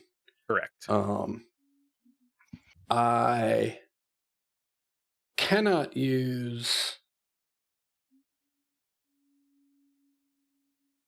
the second feature because I can't see anybody. So I am going to aim this cone, right, at some combination of trying to anticipate where Bevlorna is based on where she was and where the creaking of the floorboards, or where the floorboards were creaking. And I'm going to shoot it generally in that sort of direction because last I remembered, my friends were to my left. Yeah. But you still have a vague idea of where people were. This darkness hasn't been okay. that long. Yeah, and so I just don't know if Bevlorna's moved, but I just based on sound or whatever, I'm going to expend 5 charges. And required her to make a Constitution saving throw or be blinded.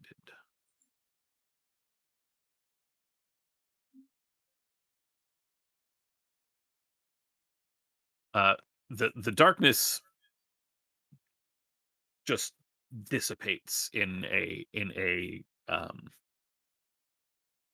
flash. It is that this cone of light tunnels its way through the darkness, which then just splits apart at like a bubble popping, essentially, and you all can see uh, the gray-skinned woman is nowhere to be found. Uh, she has vanished. Although this door is open, so you have an idea of where she's gone. You do see that Bavlorna has clamped her teeth down around Court, Hmm. but does not seem to be blinded by the flash. Great. Okay. I am going to action surge, which means I get temp hit points. Everybody else can move half their speed without provoking opportunity attacks. I don't think that does Court any good because it doesn't Yeah. say anything No. about. Well, Court's speed Ungrabbable. currently is 0, so half Right, of that okay. is 0. Right. Well, let's see what I can do about that. Where's Harold? A 17 will hit.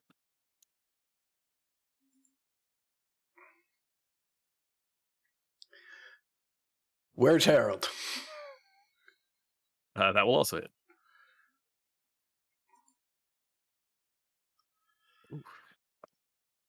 And with my bonus action, I'm going to try and grab her. Okay. Oh, shoot. Okay. This is just a strength check. Can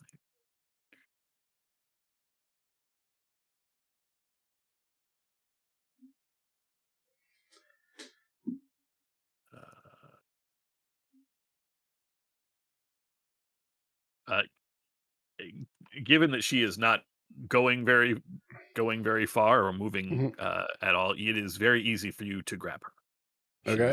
She's still has Court grappled, I think. Yeah, grapple chain.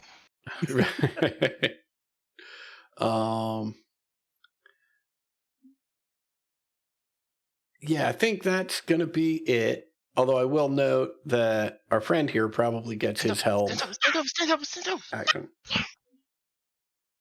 Not quite yet. Okay. All right, that's it. Okay, Court.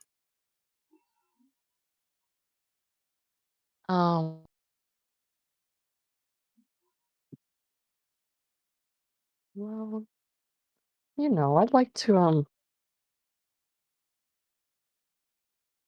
I don't think this requires being able to see any of the objects. You can see fine. The darkness is gone. But Okay, yeah, actually, it well, doesn't say an object you can see, which is kind of funny.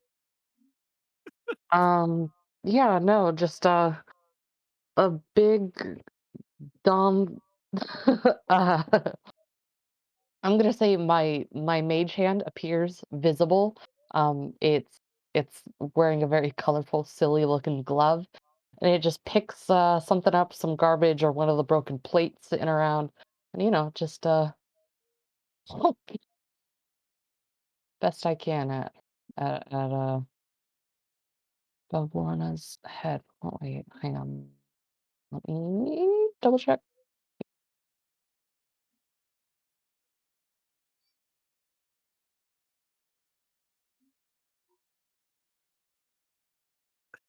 Damage roll. I'm so sorry. Your mage hand does appear and pick up a piece of crockery and chuck it at Bevlorna, and she bats it out of the sky with the back of her hand, and it just shatters. All right. Yay! Can I try to break free? You can use your haste action to attempt to escape the grapple. Yes, you make either an athletics or an acrobatics check, I believe. That will do it.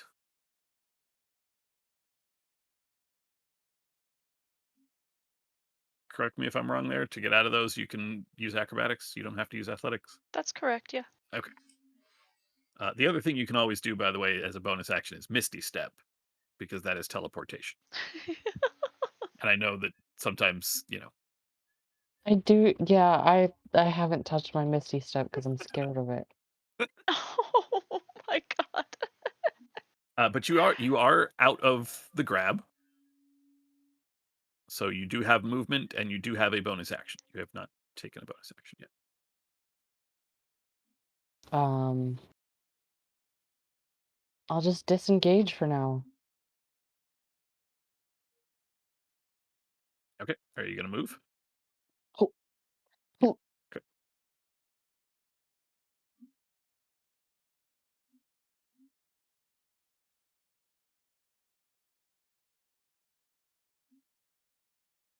All right. Is that it for Court? Yes, sorry. No, not a problem. Hemlock.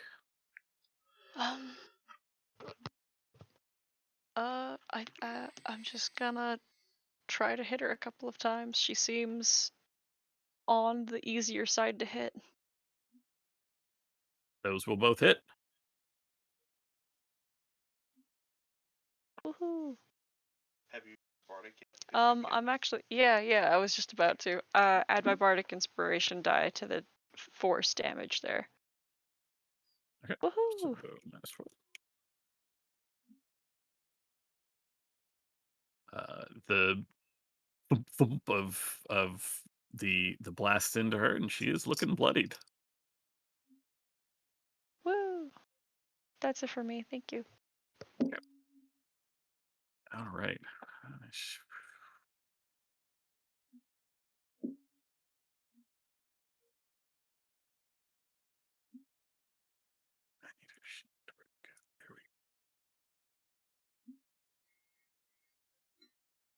Okay.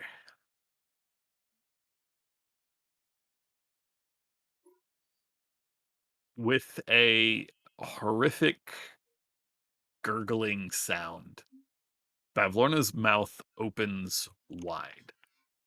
Very, very wide. And with the acrid smell of someone vomiting, she bends over and two little versions of herself come spilling out of her mouth. She stands up straight. She wipes her mouth. Kill them.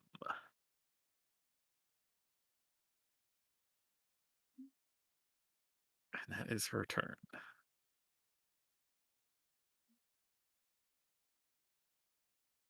Yeah. Arlen. Okay. Give me 1 second. I'm refreshing my browser. My computer did the thing where it decided that dynamic lighting didn't matter for me anymore. You have the god eyes. That's all. I don't wish to abuse this ability of mine. 222. I am going to cast Fairy Fire in such a way that it gets Bavlorna and not my friends. Yep. So Dex save. The DC is 15. boom. Oh wow. So yeah, it should get Bavlorna and the one The little one thing to her right. Yep. And they are both glowing with pink light. Sweet.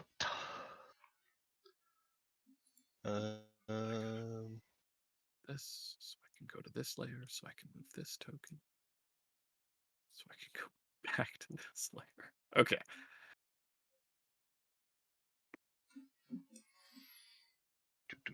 And yeah, that is it. All right. Banner. This does mean the molasses is gone though. So Oh, okay. I didn't realize that was concentration. yes. No, the molasses. Oh, I guess I didn't roll concentration checks earlier. Yeah, but it didn't really matter. Yeah. You broke the hospitality rules first. You didn't even thank us for our gift. And I will take a swing. That will hit.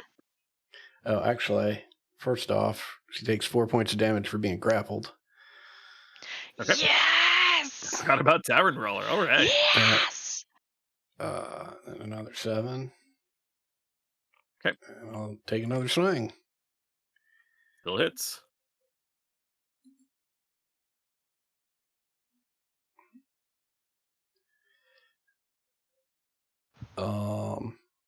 Oops. And I am going to move her back here, and I'm going to take her spot. Okay. You And shove her off of the love seat and just sort of knock it out of the way. all right. And with my bonus action, I will, as I sort of approach, I will say to Court, now is the time to strike. Let's end this. And I will use my rallying cry. So you can use, what is it?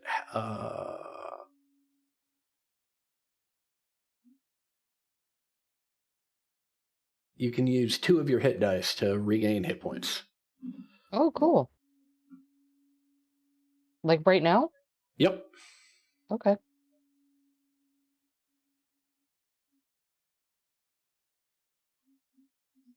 Jeez.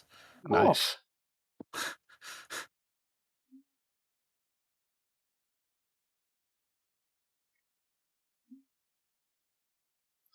And that is it for Banner. All right, Court.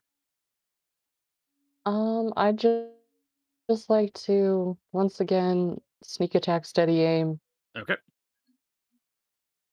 You don't need a Oh steady shit! aim. Never You've mind. already got She's advantage. You have advantage because she's glowing. And okay. yeah. Oh, okay. So I can move. Okay. Yeah, you can move and still have a bonus action and your 2 actions, and still have Okay. advantage. Just gonna. All right. So I'm just going to steady aim. No No. steady aim. You don't Oh need Just my god. attack. Sneak attack. So sorry. And then You're I'll. okay. No You're worries. okay. Who? Those will both hit. So 14 on the first one, and then you only get sneak attack once per round. Oh shit. Or once Okay. per Sorry. turn, excuse me. So but it's still 10 on the other hit is oof. So a Yeah. lot of damage in a And short amount of time. Yeah. and if you wanted to roll 2 more times to see if either of those crit, you could, because Oh you yeah, have yeah, yeah. advantage on both of them. Okay.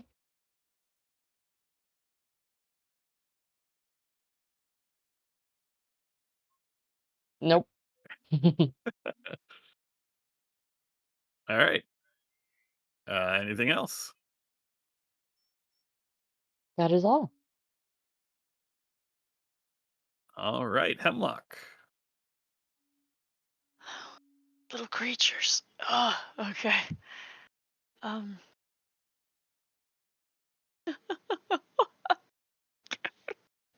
Damn it, I can't upcast that high enough to make that super funny. It would be very funny if I were able to hold person all these little dudes. um I uh don't know if person is yeah, that's right. It's okay. I'm yeah. going to just cast a couple of dark eldritch blasts at advantage at Pavlorna. Yep. 1, ooh, 2. Those will both hit. That's it.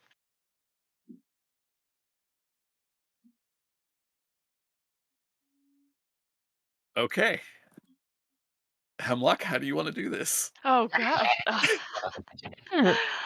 I thought she could live one round. I was wrong.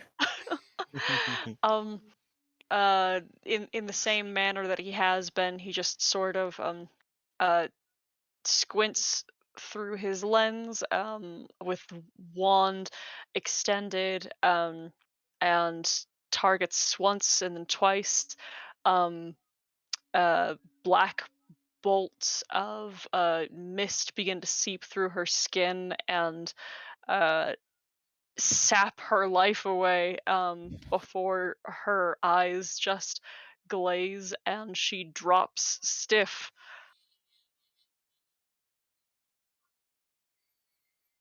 Hemlock, you are very scary. Just, it's really cool, but oh gosh. He's still a ghost. He just kind of turns and looks at you.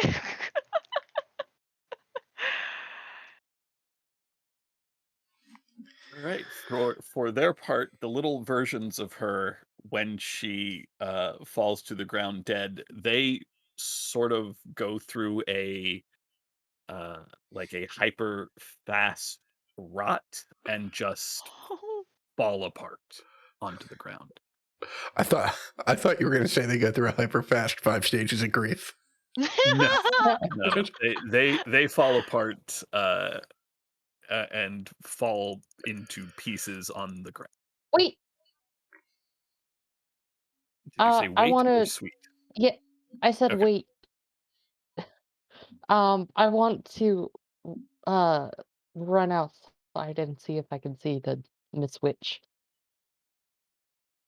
You're Through super the door? speedy. Yes, Okay. You and I am super speedy. yep, you have another, I think, like 8 rounds of that. Your Yeah, speed is sorry I already forgot to count. doubled, and No, then you it's can fine. dash 3 times. Yeah. Fuck, that's, oh my god, that's It's very fast. 240 feet around. If your base speed is 30, I think, then 60 times 4 is 240. Where's that? Hang on, I have a funny gif somewhere. I'll find it. You burst through the door into a room that is somehow cleaner than the rest of the house that you have seen so far.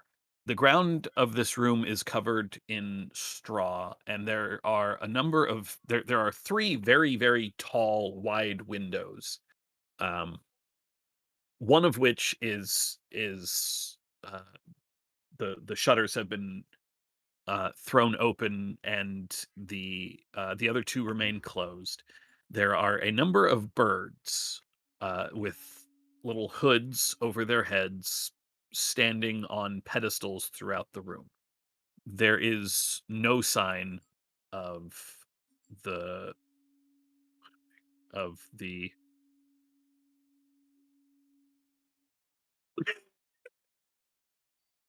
there is no sign of the woman. Darn. All right. We will go ahead and take a quick break. Come back in 15 minutes. So 11:25 my time, 9:25 for you Utahns, I think. 15 minutes.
You have rejoined us in the call, Banner.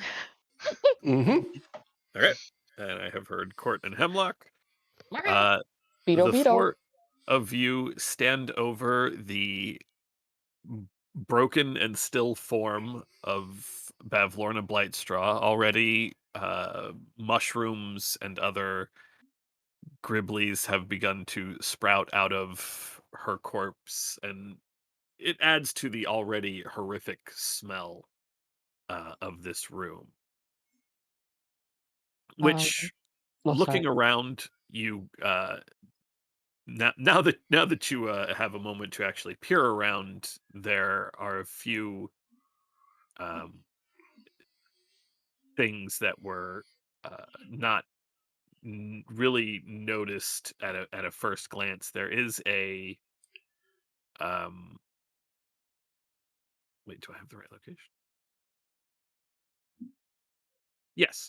Uh, at the back, there is a cabinet leaning against one wall, and then, of course, the door um, that you went through court led to an aviary with a number of strange birds, each one with a, like I said, a little cloth hood over them, and the two of the windows have the words "thither" on the east wall and "yon" on the north wall, scrawled into the wood above the windows. The third window, like I said, the shades have been thrown open, and you can look out over the lake and into the mists that separate this cottage from the rest of Downfall. Uh, is is everyone all right? Yeah. I mean, I'm feeling all right. I hope everyone else is. That got a little hairy for a second, but I think we pulled through pretty well. Um, I I'm I'm sorry. I don't really know what came over me. You did what we set out to do. No need to apologize. He just kind of shuffles his feet.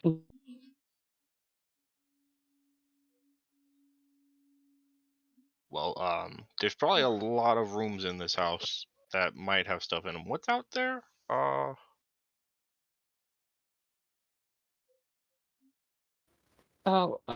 I'm gonna go let our friend know that we're all right. I want to go back to our frog friend.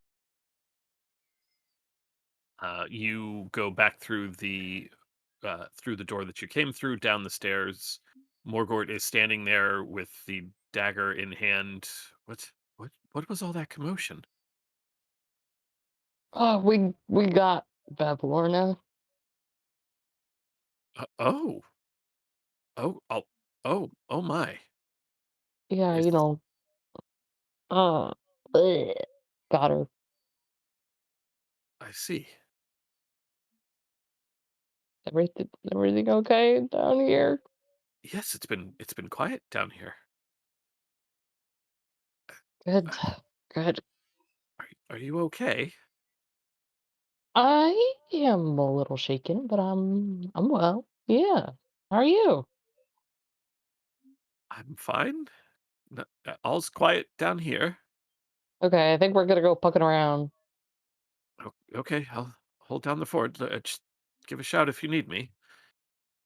Arlen, peering into the cage, it's sort of hard to notice at first if you just sort of glance over the room, but peering at the birds themselves, there's something. It takes you a second, and then you realize none of these birds are breathing. Like, they'll move their heads around, but there's no sounds uh, that you would expect. There's no chirping. There's no squawks of a messenger bird or anything like that. They have been stitched together, these birds. Ooh, okay. Hey, little fellas. Um, I was maybe thinking about letting y'all out, but y'all are very scary. Can y'all talk? I know that's weird. Birds usually can't talk, but y'all might be able to, maybe. Out of They curiosity, what material are they made out of? bird. Each one has a very Like, clear delineation, like stitch mark between their body and their head. are I don't know if this area is actually lit up is for you. anything feathered or is it all like? Oh yeah, it Is is. it? It is. This is quite clearly the head of one bird and the. Can you see if I do that, or probably not, because you have no tokens there. Hang on, Correct. I gotta zoom out. I'm lost. I My I bad. I pinged, but let me just turn on. Yeah, I've zoomed way in. I'm just gonna turn Somewhere on in the daylight mode for a moment. okay. Daylight's Um, only I gonna let just us was see wondering if by that's angles. yeah. Okay. Well, I don't know how I did it for the downfall map. I despise dynamic lighting with a You passion. you threw out all the walls. You trashed all the walls. Yeah, I think you could I think there's an option in like settings to just turn off dynamic lighting, period. And I think that would do it. But that would show us absolutely everything. And I don't know if that's what you want to do. yeah, No, you don't have to. I was just wondering if they were made out of like felt. no, they are very clearly like one might be the body of a crow with the head of a pigeon. Another Ooh. might be the body Wow. of, say, a hawk with the head of a dove. Another is part cardinal, part blue jay. These are Hey, Hemlock. Frankenstein's birds, basically. Hemlock, could you come in here? This seems like something that you should probably this seems like it might be in your wheel. That's rude. Hemlock. I'm actually casting detect magic in this room first. Real quick. Hemlock. There is nothing magic other than a faint necromantic aura around each of the birds. Okay. Yeah. As soon like in the room that I'm currently in is where Oh, where I would start. Yeah. got it. Mhm. There is a magical emanation coming from the potion here. Okay. The cabinet here. Potion cabinet. Got it. I am just finding words that are not what I'm trying to say.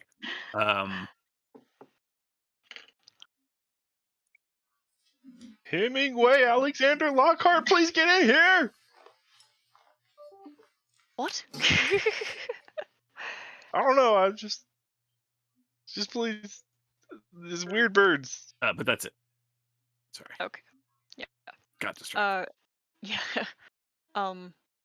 I reach into my coat and summon my little bat friend who goes to some of the other cages to inspect on his own, but I'll just look at one of these ones close up deeply analytically. So, do you think we should let them go, or like destroy them, or? Um would there be anything that I might know about what purpose these I say constructs loosely, but these constructions might serve? Given the writing above the window here and here for thither and yon, you imagine that these are messenger birds. Okay. Okay. Just This is not something or- I've not anything I've seen before or This is you are familiar with the basics of taxidermy because you basically taxidermy people. That's your job. Oh my god. Um, Yeah, I guess. This is, to put it nicely, this is some fucking amateur hour bullshit, is what you are Uh-huh. looking at. Like, on a professional and person level, you are just, you would be ashamed to present this as work. This Uh-huh. is literally somebody who stitched together two things that don't go together for no discernible reason. All of these creatures look like they have been from where there is, say, damage on the body. These are all birds that were hunted by something, and you kind of remember the crate of um, animal parts that Sir Illig was going to deliver to Bavlorna as a gift, and you think that perhaps many of these animals were hunted within hither and brought here as presents. Mhm. Um, he's just going to open up one of the cages and put a hand out to one of them to like pet it. They all have their little hoods on, so they Hmm. when the cage opens, they sort of um sort of puff up and start reaching out a foot, expecting a hand there to pick them up, like you would for a Yeah, bird. I'll do that and then like un take the hood off and like continue the inspection very mechanically and like clearly with like what looks like disappointment and unease. These The creatures are victims, if anything.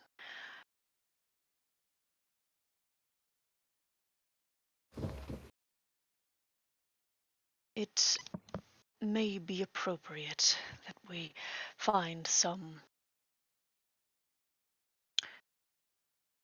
means of rest for them. Not to mention, it would appear, and he looks at the signs above the windows, that they may be messengers designed to get to the other factions of Prismere, and if they are gone, then no thing may yet remain to warn whoever has not already left. Although I believe our presence is certainly now known, and it may only be a matter of time before Bavlorna's body is found by the others of her coven. And he's just absently petting the head of this poor thing. So you saying we need to blast these things?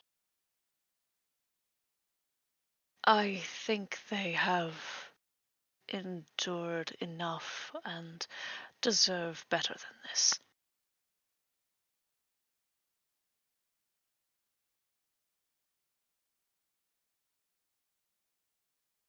Oh man, I think this is your call. You're the well, that's I am conflicted.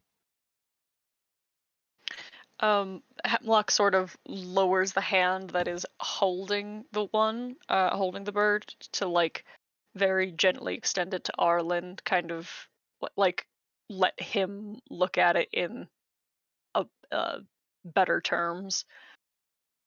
Arlen like takes it onto his hand, but then like turns his face away. If I look at it, I'm gonna get connected to it. If I get connected to it, I'm not gonna be able to kill it. All right, I can handle that for you. You do not have to be involved. Okay, I'm gonna go see what the other guys are up to. Okay, goodbye. If you need something, just let us know. He nods, and then rehoods the falcon or the bird, I suppose, and puts it back into its cage. It hops onto the little bar and stands there placidly. And then I'm going to, as carefully and um and as the best that I'm capable of doing so, I'm just going to Eldritch Blast each creature so that it will hopefully die quickly and with the least amount of horrifying death. They make no attempt to dodge or anything like that. They are hooded and make no noise as each of them in turn is blasted back into its component pieces which just flump to the bottom of their cage. And then he's gonna spend some time just picking them apart a little bit so that they are no longer in their horrifying Frankenstein pieces. And sift through them a little bit so that they are about where they belong to be, and put everything together at like in as respectful but also as quickly as he can. Yeah, you can sort where possible. You sort the pieces of birds back to their the bodies back to their corresponding heads. Some of them don't quite match up, and you are left with a few odd pieces, but you are able to do this and set them back. I guess set them Yeah, together. I more mean, or less. I'll probably keep like, I don't need to keep going into how gross this is, but like put everything into one cage, but as respectfully as possible, so they're yeah. not all terrible and sad.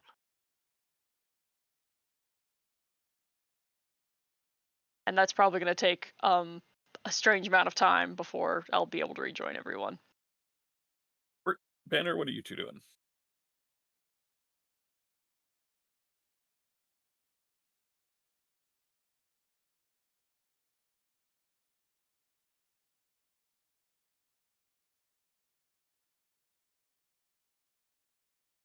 Oh, Banner.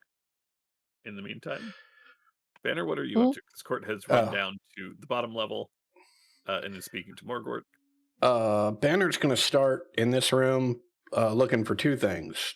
Information, anything that leads to information about what happened to Harold, and anything that has information about what happened to Zybilna.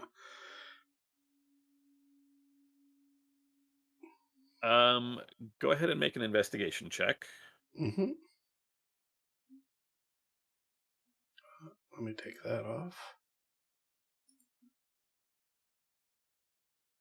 Perfect. This is clearly some sort of sitting room or study. This is not like an office. There is nothing. There is no desk. There is the cabinet, and there is a low table. The table itself is covered in food, and it is at this moment that you are glad you have no nose and no, real reliance on the sense of smell, because this is gross. The only thing that does catch your eye, lodged in the red molding but overstuffed chair in which the gray-skinned woman was seated, you do find a button caught in the folds of the chair. A small bronze button which you recognize would have come from Harold's sleeve. Oh, son of a bitch. If that's all I find in here, I'm gonna. Is this a window or like a balcony or? It's a window. Okay, then I'll. Pardon me, Hemlock. What is going on in here? Oh, it would appear that this is a aviary for the messenger birds that go to both hither and yon. They were bastardizations of animation in a truly disrespectful and degenerative way. But they are no more, and if this is where that other individual has gone to, then we can only assume she has either gone hither or yon. Oh, interesting. And so looking out this window is where we are. Where are we? Hither? You guys are all in hither. Right. Looking out So looking out this window's hither. And if I look out these windows, do I see different landscapes? No. You see the same lake. Oh, okay. It is just a question for the messenger birds on knowing where to go. Gotcha. Okay. Well, it very fortuitous that you know so much about the animation of such creatures. If it is not too rude, perhaps we could discuss that at some point. Certainly, certainly. Very, very well. I have found this button that belonged to Harold. I am going to look for more clues. I am glad for you that it would appear that we are on the right track to find your friend. Thank you. I will. Before Your you, Highness. Yes. before you go on, and he will go to the. Actually, he'll stand away from the cupboard a little bit, then mage hand this cupboard open. Even though I didn't see anything, but you never know. The mage hand latches onto the cabinet doors, but they do not open. They would appear to be locked. Oh, damn. There's something inside here, I think. Oh. I can try and force it open. Might work. All right, Do I'll we try and have force it other- open. Well, never mind. Make a strength check. All right. Oh yeah, you brace one door and sort of just grab the other and just pop it right open. There are two shelves inside this cabinet. On the bottom shelf, there are three stoppered bottles, each holding a different colored liquid. And on the top shelf, as you open the cabinet door, there is a cat. This cat is sort of what is that called? Tuxedo, a black tuxedo. And Cute. as you open the door, its eyes come open. They are glazed over, but still lock right onto where your eyes would be or are on your leather discs. It it peers around, hops down to the lower part of the cabinet, which is a little bit wider, and just stretches out. Oh my god. There are 3 vials of liquid and a cat. I'm assuming I see the vials of liquid are the magic auras I can. Correct. Yeah. Two transmutation and 1 illusion. Do you want to? Can someone identify those, or should I just take a little sip, a little taste, just a little? Do not do that. Do not drink. Do not drink strange potions. Not drink it, just like a tiny little taste, you know. Yes, See if I can get a yes. feel for what it does. Yes, no. You're- I can identify that for us. Okay, I'm just saying that's an easy way to do it. You know. To answer your question, Court, the vials are labeled. I don't believe, Banner, that you speak Elvish. I can't imagine that I do. Let's find out. No, I do not. Okay, then the script makes no sense to you at all, but they are labeled. I don't know what you mean by "are the eyes familiar," Oliver. Yeah, just like, does anyone in the room like see those eyes and be like, look like I've Allen, seen those before? Allen, I am not sure. I think I don't know what these say. This looks familiar though. I think this one says gazpacho.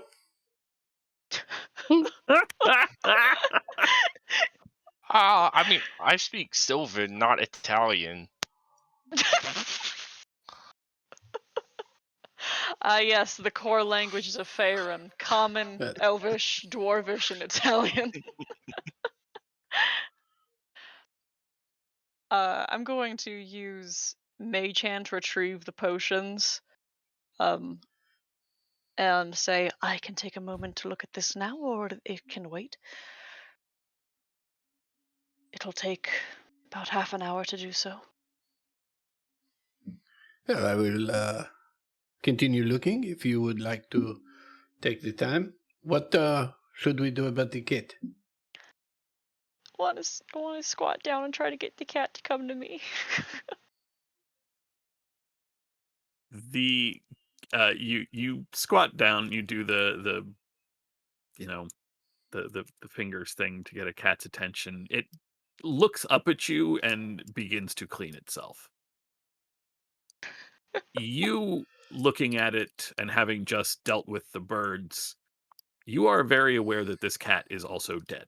The reason that its eyes are um, glossed over is it's not cataracts or anything like that. This is a cat that has died and been reanimated.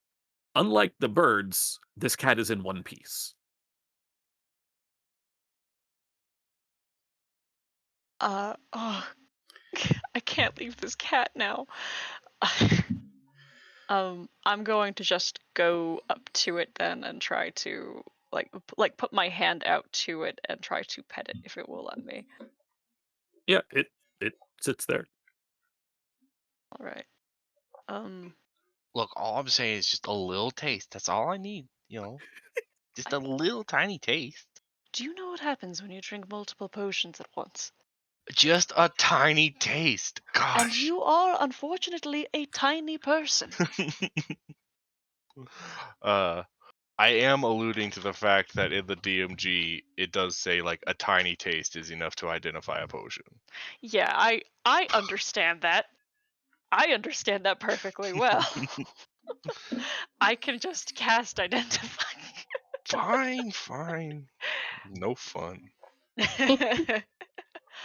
I'm playing a older brother. I don't know what you expected.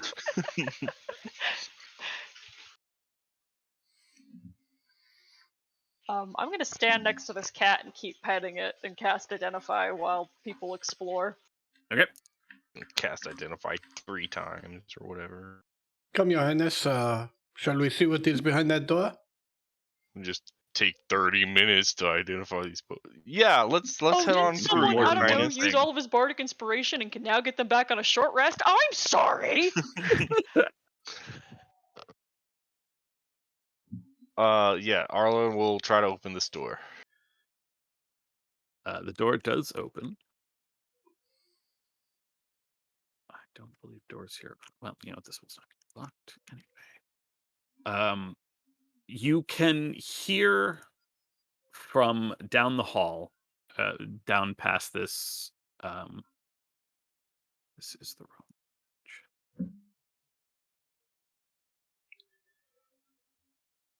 wrong. From down past where you can see, you can hear the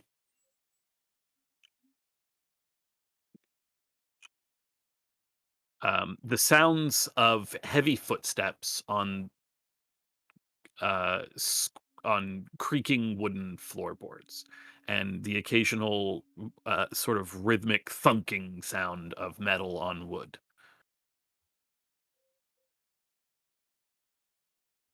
The the part of the room that you can see as you all make your way in is quite a sight. There is blood everywhere. There is there are a number of shelves covered in jars and glass bottles and baskets of um, what might have at one point been bread but is now covered in mold.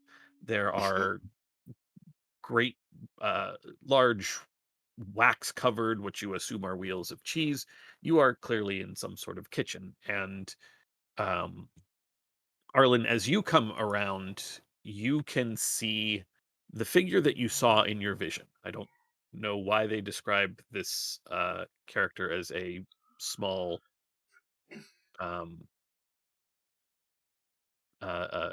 as a well, it doesn't matter. You okay? Bless you. Yeah, sorry. I thought I had myself muted. I No, apologize. you're good. A stout figure with large metal boots and a cleaver that should be too oversized to be used to hack meet the way you saw is currently chasing a pair of vultures around this room. Uh, the two of them have grabbed a hunk of some meat and are sort of tearing it apart between the two of them. And as you come in, she stops with a heavy thunk thunk as her metal boots hit the ground. She twirls around. Lady, I said you're. Wait, you're not Pavlorna. Nope, I'm not. Name's Arlen. Yes, Arlen. yes. Help me with these birds. Why would I do that? I don't. Okay. Hey birds, stop. They didn't stop.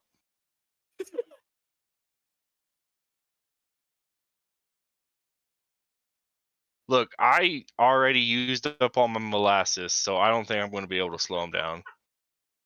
Oh, you're. What? What? Who are you? What are you doing here? Uh, This We area How is asked off dare limits. Bavlorna. how dare you? This is, of course, the new Soggy Bottom Sovereign. Please show some Okay, respect. Hmm. wait, you killed Pavlorna. Yep, You killed the hag. yep. The smile that crawls across this small creature's face is both incredibly off-putting and incredibly oh god, what's the word I'm looking for? Adorable. It's one of those smiles that clearly this is not a person who is simply happy. This is a person who has vindictiveness to their smile. He's really gone. Hold on. And she turns and rushes one of the vultures and just decapitates it.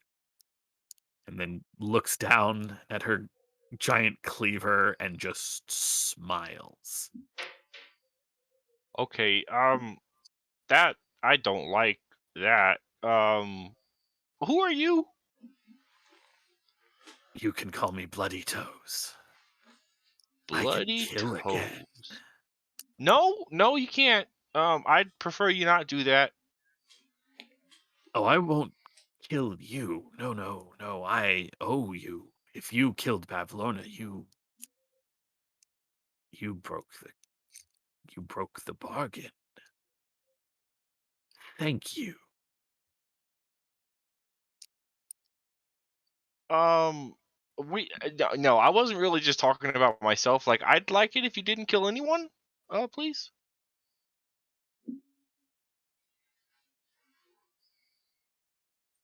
You don't seem like the type to only kill in self-defense.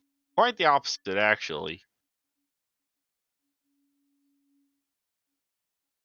Maybe do me a favor and give me that knife, please. Oh no, no, no. I won't be doing that. I Look, will. I don't want to kill you, man, but like, you seem like a murderer, and I can't just like let you go and like murder people. I'm a king. I'm Arlen Gullib the 20th. Like, I can't just let you go. He looks at you and looks at the blade, looks at the dead vulture. Well, it's been a while since I've done this, but if you insist. Oh I'm boy. sorry, guys. This will be real quick.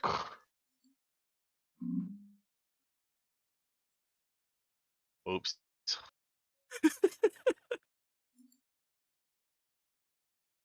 Oh man.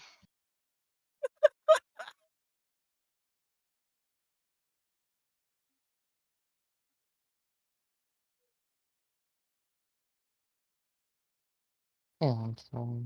Roll 20 is always so lag.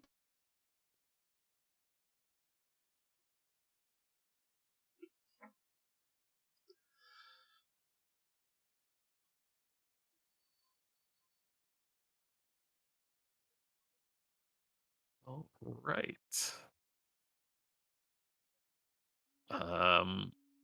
Court, you are up first.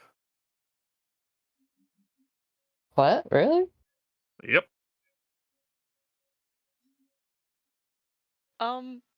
Tyler rolled a nat 20. That Uh, was on my second roll. Yeah, that was Oh, to okay. get on the title. Yeah, that's what Oh, I. okay, okay. Okay. Mage hands can't grapple, can they? Correct. No. Okay. Although I believe the Arcane Trickster can use its mage hand to do a few things that it normally cannot. I don't believe grappling is one of them. Yeah, no, I just checked. It's like stow, retrieve objects, thieves' tools, pick locks, disarm traps, kind of thing. Um,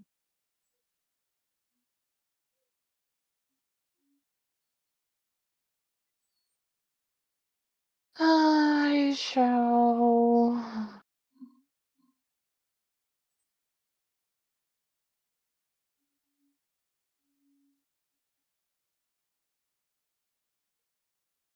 I'd like to do one of these if I can. Sure. Hang on, let me.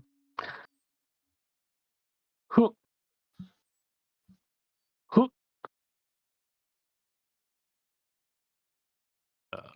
The vulture in the back falls to the ground with some heavy breaths, but this little creature in front of you, the bloody toes, does not seem affected. Darn it.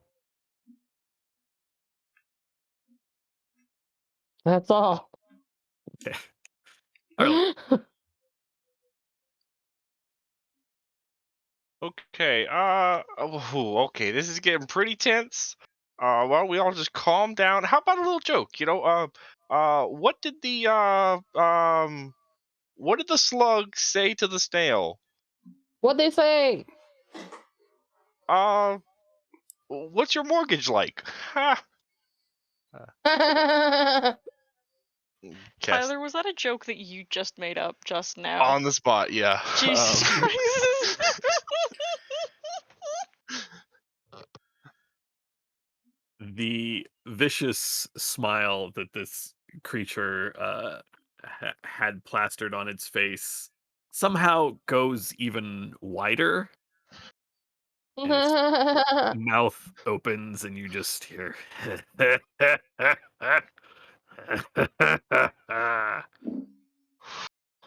Okay, I know that that's what I wanted to have happen, but oh my god, that's okay.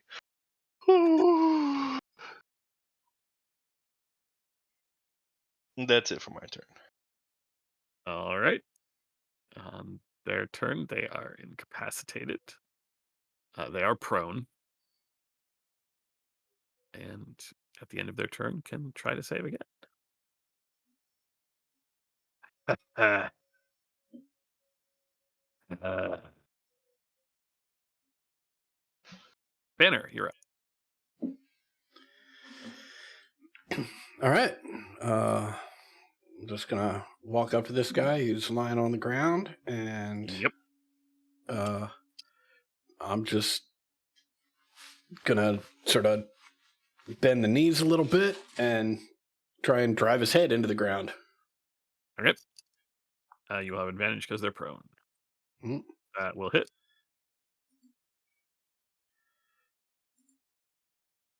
That will also hit. And with my bonus action, I will try and grab one of his legs and essentially just keep him in place on the ground there. All right. Athletics. God, guys are trash. Yeah, you've got bloody toes pinned to the ground. Excellent. And that's my turn.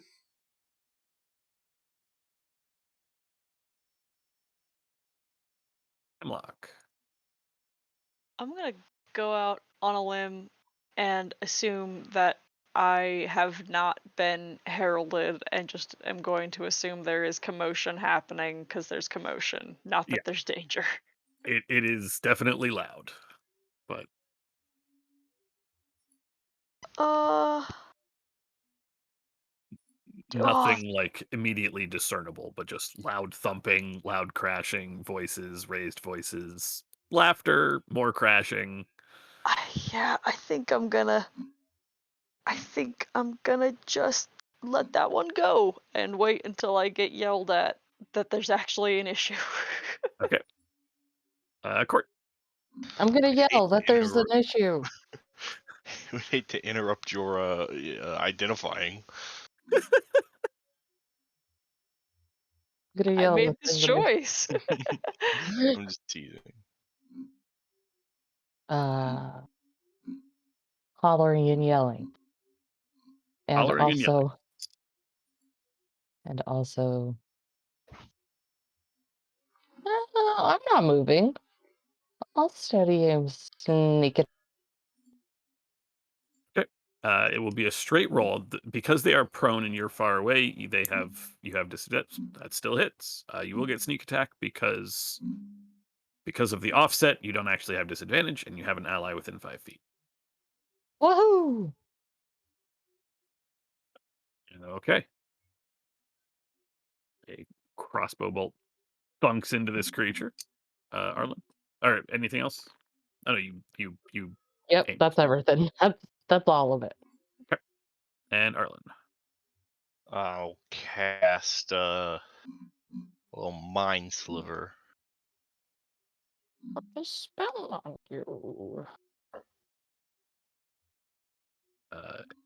This strange creature's mind does not seem to it does not seem to react, but uh, eh, pinned to the ground and bleeding profusely from multiple wounds, Bloody Toes will toss the blade away. All My right. toes. Sorry. I didn't make the names. All right. All right. You've already done me one favor. Look, Bloody Toes, I mean, you can just get a different knife. Like, I understand the gesture here, but, like, I don't feel like you're less dangerous now.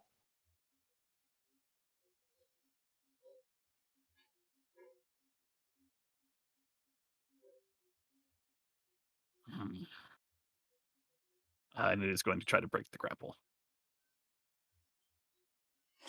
Alrighty. I don't think I have advantage on maintaining the grapple. Okay. So it's the 12. Yeah. With a sudden kick, Bloody Toes yanks their legs out from your grasp and rolls to their feet in space, in the spot. To the end, then. And it is your turn, because that is their action. All right. Well, that is good timing because Loretta Lynn just started singing Fist City over here. That will miss. That will not. We built this city. Fist City. Mm-hmm.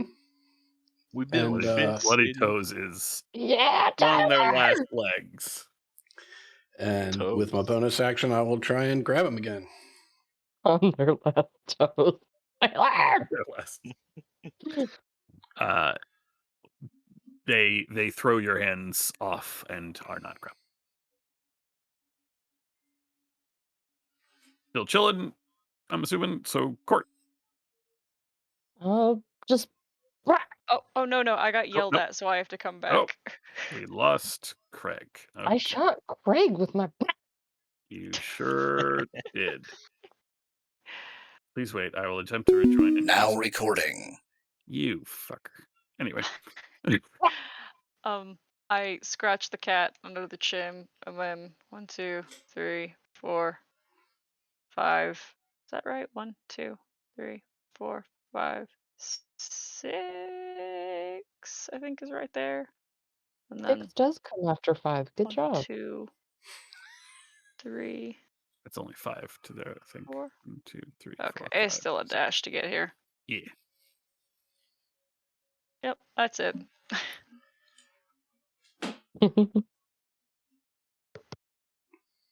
You know?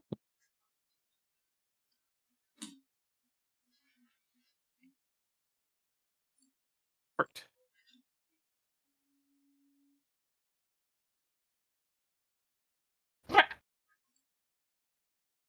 That will hit. So funny if you kick Craig again by doing that.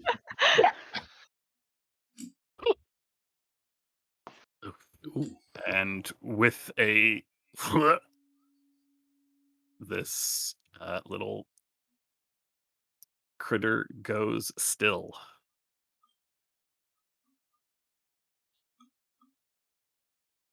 Okay, that kind of was a murder that we did, but I think this was probably a good thing. Preventative Yeah. murder. Yeah. Hemlock just kind of has his brow furrowed. Hey, did you figure out what those potions do? No.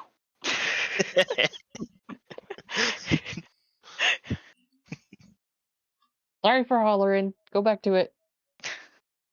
Look, I could take a little taste of one of them. Never mind. Whatever. Okay, I'm going through a door.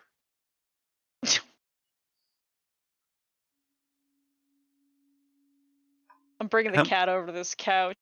We're chilling. I'm working. Between the conversation and it's been a little bit. The door that you are next to, Arlen, is considerably colder than the rest. And as you open the door, and I go to the dynamic lighting lane, you find yourself. I mean, the waves of cold coming out of the room hit you pretty solidly. Chunks of meat are dangling from hooks on the ceiling. Some of it is identifiable as various animals. Other is a little murkier. A small frost-covered wooden coffer sits in the middle of the floor, and that seems to be where the cold is the most severe. I'm gonna open it up. You try to open it up, but it appears to be frozen shut. You can try to pry it with an athletics check. Yeah, we'll see how that goes. I'm gonna kind of like talk myself up a little bit, and a little like ghost is gonna like pop out and just start like flexing Little and like pom-poms. coaching me, Yeah. And I'm gonna cast guidance. Said athletics or just strength. Athletics. Oh. Okay, Arlen, you've got to lift with your legs. It's all in the thigh. It pops open as if it was not locked at all. Inside, the waves of cold intensify as this gets opened. And inside, you find a heart, still beating, covered in bits of frost. And every time the heart pumps, where blood would flow out of one of the arteries, just frosty air comes tumbling out of this heart. What's the size of the heart? Roughly humanish, Oh, okay. medium creature. Okay. Yeah. Okay. Arlen will call out, guys. Have y'all ever heard of Davy Jones? This is not quite the same, but I found a very cold heart. In a Met literal someone named sense, Davy not Jones like a. once. Yes, the lute player in that band about the chimpanzees. Very talented. Yeah. Oh my fucking god! What? The monkeys. Oh, okay. Yeah, don't mind old guy making old guy references. Like The Arctic monkeys. It's a cold heart. nice. All right, y'all. Game's over. Let's just. No. Hemlock, you finish up your ritual. I was looking up Oh, identify because I believe once you cast it, you can maintain and move from item to item. I think, or am I thinking of item of legend lore? that would be kick ass, but that's definitely not Yeah, true. no. that would rule though. Is it only one? Oh, okay. Yeah.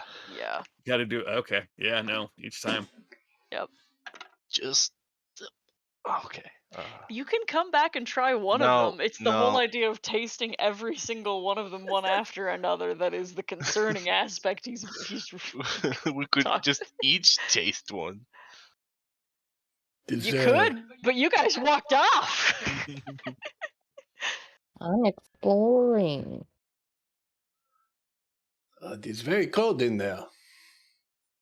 Yeah, there's a frozen heart that's pumping out cold. I was gonna touch it, but I realized that's probably a bad idea. Hey, you can carry stuff without touching it, can't you, Court? Wait, why do we need this thing? That is the question. Maybe Hemlock can look at it. I mean, do we need to carry some cold around for any reason? I am. Here, feel this.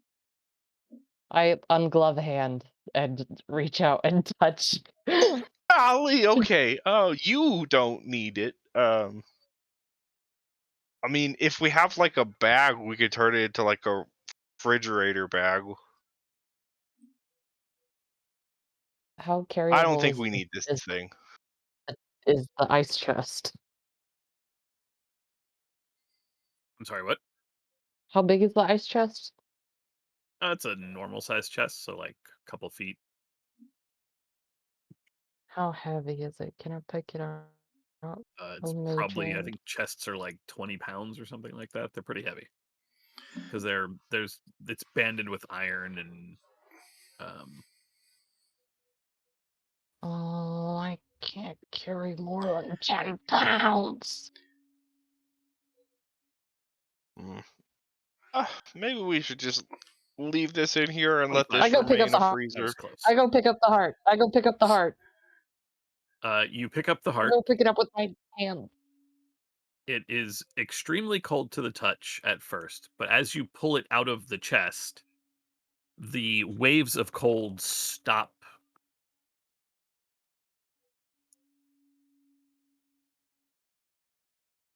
The waves of cold stop pouring from the arterial severances, basically, and the extreme cold of this room begins to slowly dissipate.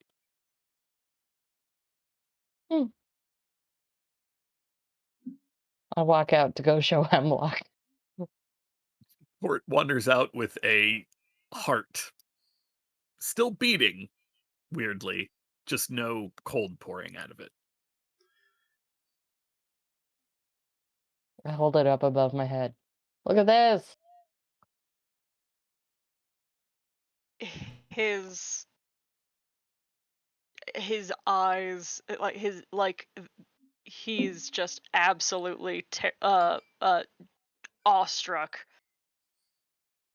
Where did you find that? Where did you find that? Arlen found it in a chest, ice chest. It was cold, but it's not cold.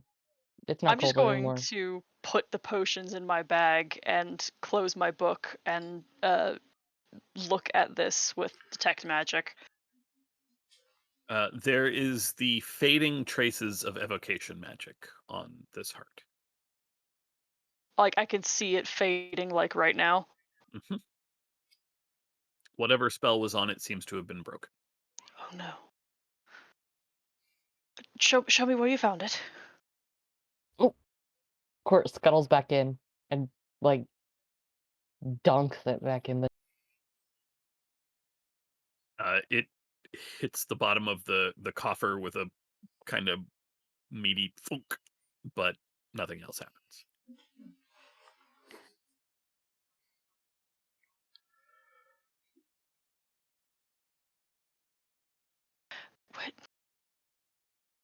Where did this come from?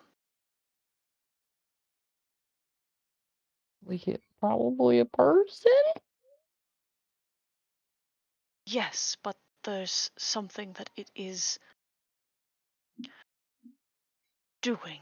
There is a reason why it is preserved, still beating, and it shouldn't it shouldn't do that. And it was by some other force besides necromancy that it was kept preserved. Hemlock's gonna start looking in cabinets and things.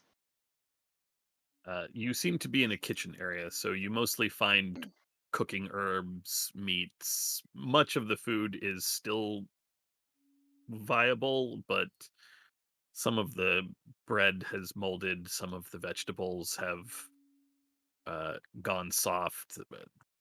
Definitely a lot of wilted produce. The meat that was in the freezer, meat locker, where this heart was in the chest, uh,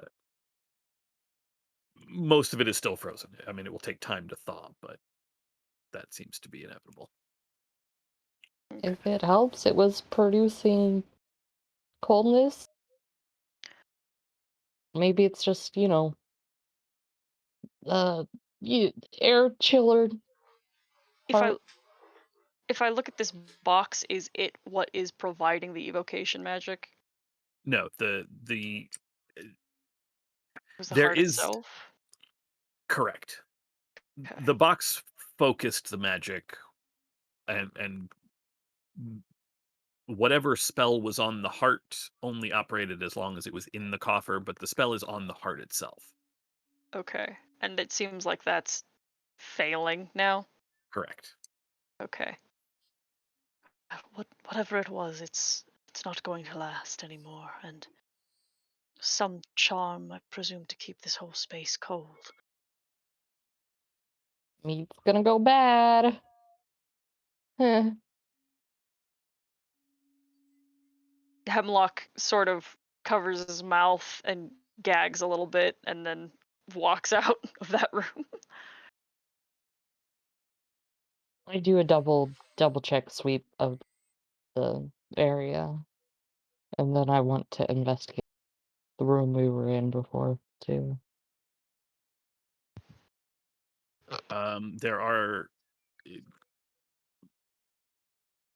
the other hallways and doors, door and then hallway. The windows look out over the lake and have the same sort of disrupted view, as the ring of mist that encircles the cottage sort of blocks your ability to see all the way to the various islands of downfall. Um, this seems to be just a regular old kitchen. There are more of the same broken plates, some with what looks like it might have been a freshly prepared meal or a meal in the process of being prepared, but um, nothing that jumps out. Mm. I want to keep exploring. Is that all right with you guys? Yes, it's fine.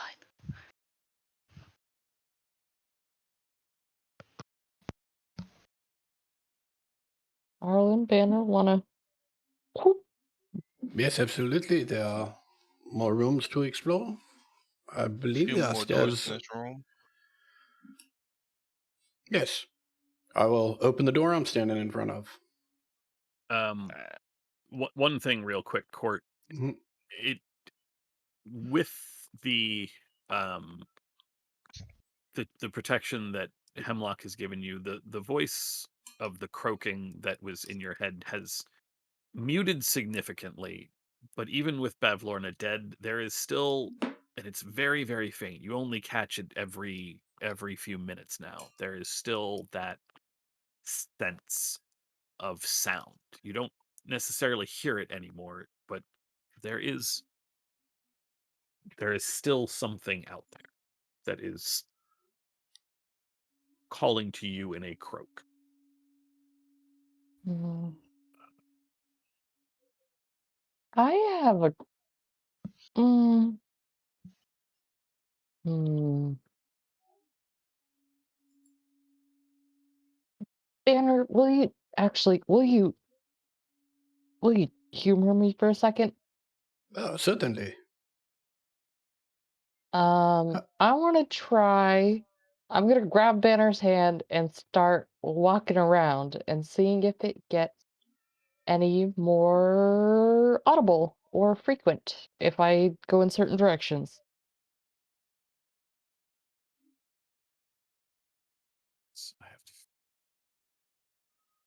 I have to. Court, what, do you mind if I ask Just, just, just what just it one is we second. are Just one doing? second. Just one second. I'm trying something. Okay. Sorry. Okay. As you head back towards the study where you uh, met and dealt with Bavlorna, it does tend to get a little bit louder. Okay, I'm gonna drag Banner along with me, and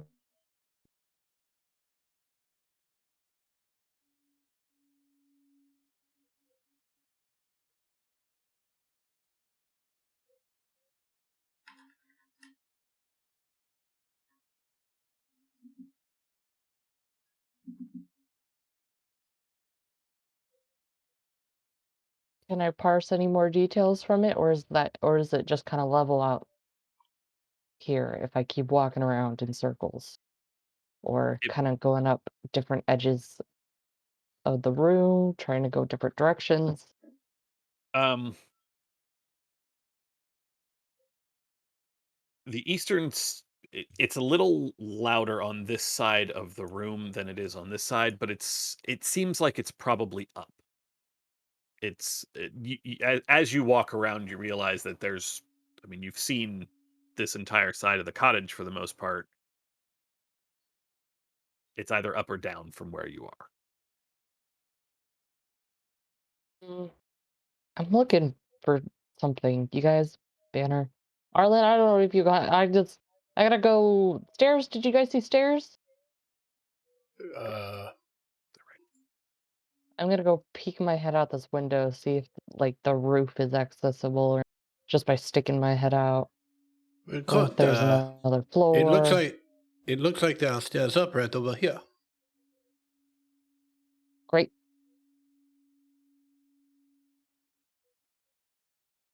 And you don't want to tell us what you are looking for? Maybe we could assist in looking. I I just uh hear something. I just really want to look for it right now. If I can find it, I'd like to. If not, we can you know move past it. Well, But I no, just very want well. Yes, I certainly would like to help. What is it that you are hearing? to. Just the same thing. Those croaks. Hmm. But Well, let I us go think upstairs and see if we can find a frog. I think it has something to do with. All right. Well, Well, oh, you have an idea of where you are hearing these? maybe. Let's go. I will follow Where am your I lead. going? Arlen, are you coming? Yes, yeah. Arlen is following along. Ready?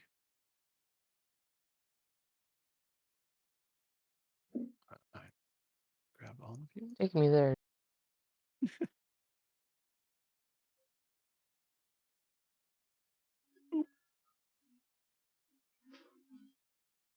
Okay.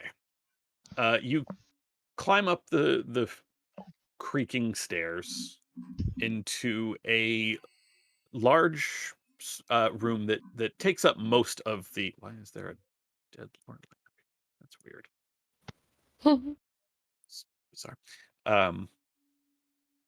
Into what is very clearly some sort of bedroom. A ball of light bobs above the rafters, casting shadows over the room. In If the rest of this house was messy, this place is the worst. the dishes here are covered in not just moldy food, but food like there are maggots in some of the meat. There are, I mean, things that have completely been overtaken by mold. The smell here is ungodly horrible. There are piles of those sort of dirty shifts that you saw Bavlorna wearing, some of which have already begun to grow little toadstools. The bed, the mattress is a straw mattress that has completely lost the covering, so it's just basically a pile of dirty straw on a bed frame. There is a there are a number of clay pots and um all of whom have all of which have toppled over. The plants inside are dry, barren sticks. There are no um, there is not even a single desiccated leaf left. It's just stalks. Um, there is a watering can on top of a chest of drawers. And the only other thing that is noticeable is a chest in the corner. There are a pair of closed doors, and as you come up here, the sound definitely gets louder. I do not hesitate. I keep uh weaving around, seeing what I can hear. The sound is loudest on this side of the room. Um, Is this a there window, a door? next to you is a window, looking out over. This is a door, and this is a I can ping. That's a door. Those are both doors. I don't know. The twig blights here represent the dead plants.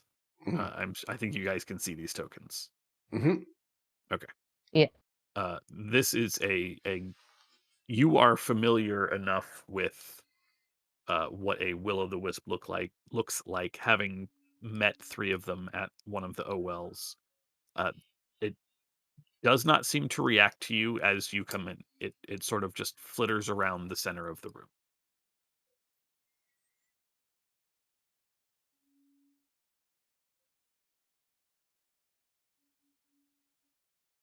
Door. I'm at the store. I want to open this door. Um, yeah, the collective layer.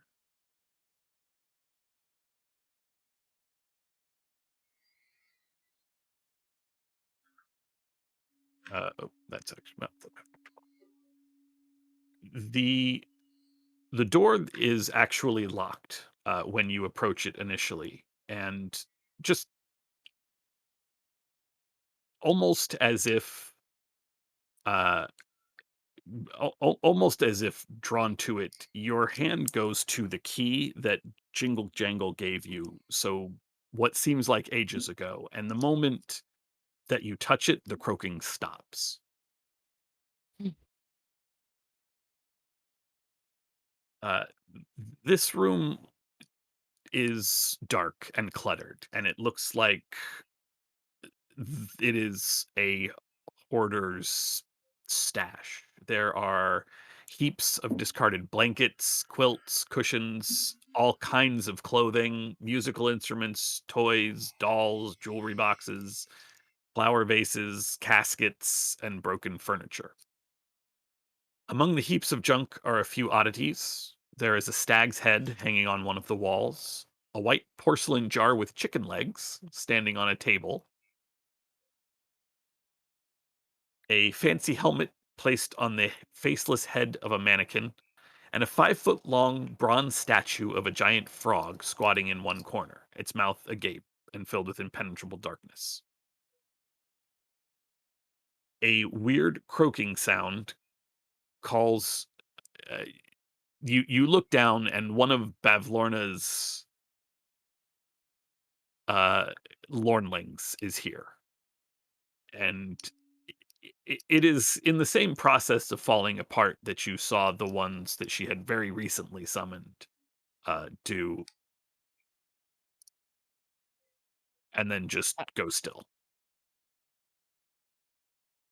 I scramble down on my knees and like grab it by its weird little frog shoulders.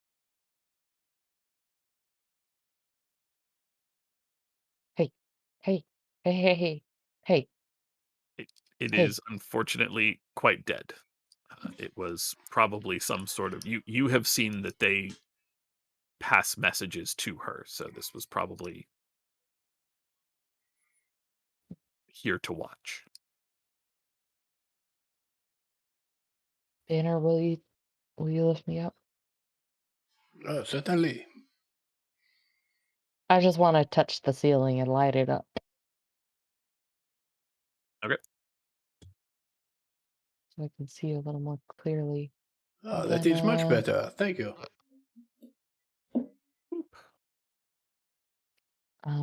I just need to, and then I like to invest, if I may.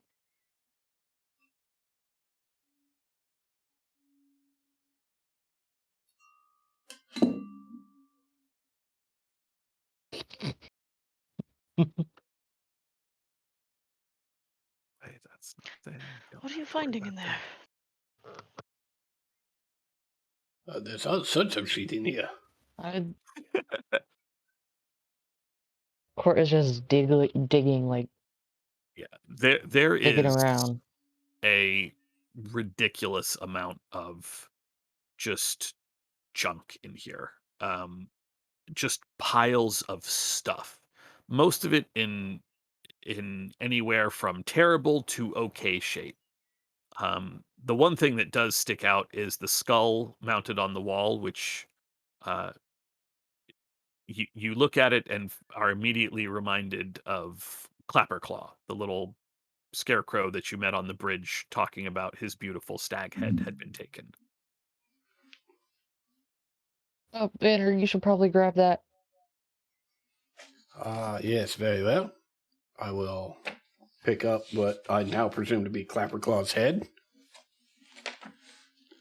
It is it is simply hanging on the wall by a nail, so you are easily able to pull it down. It is a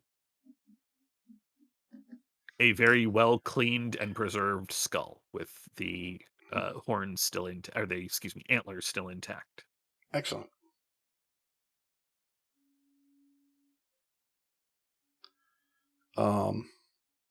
Banner's going to go over here and sort of squat down so that he's at eye level with this faceless mannequin with the helmet, and he's just going to take off his the leather disc with the eyes and the nose, so he's faceless, and get at sort of eye level with this thing and just stare at it. The mannequin stares back, Excellent. unmoving.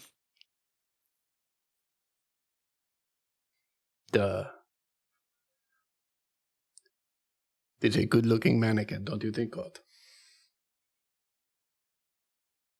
Court does not respond. Court is getting more frantic the more he paws around.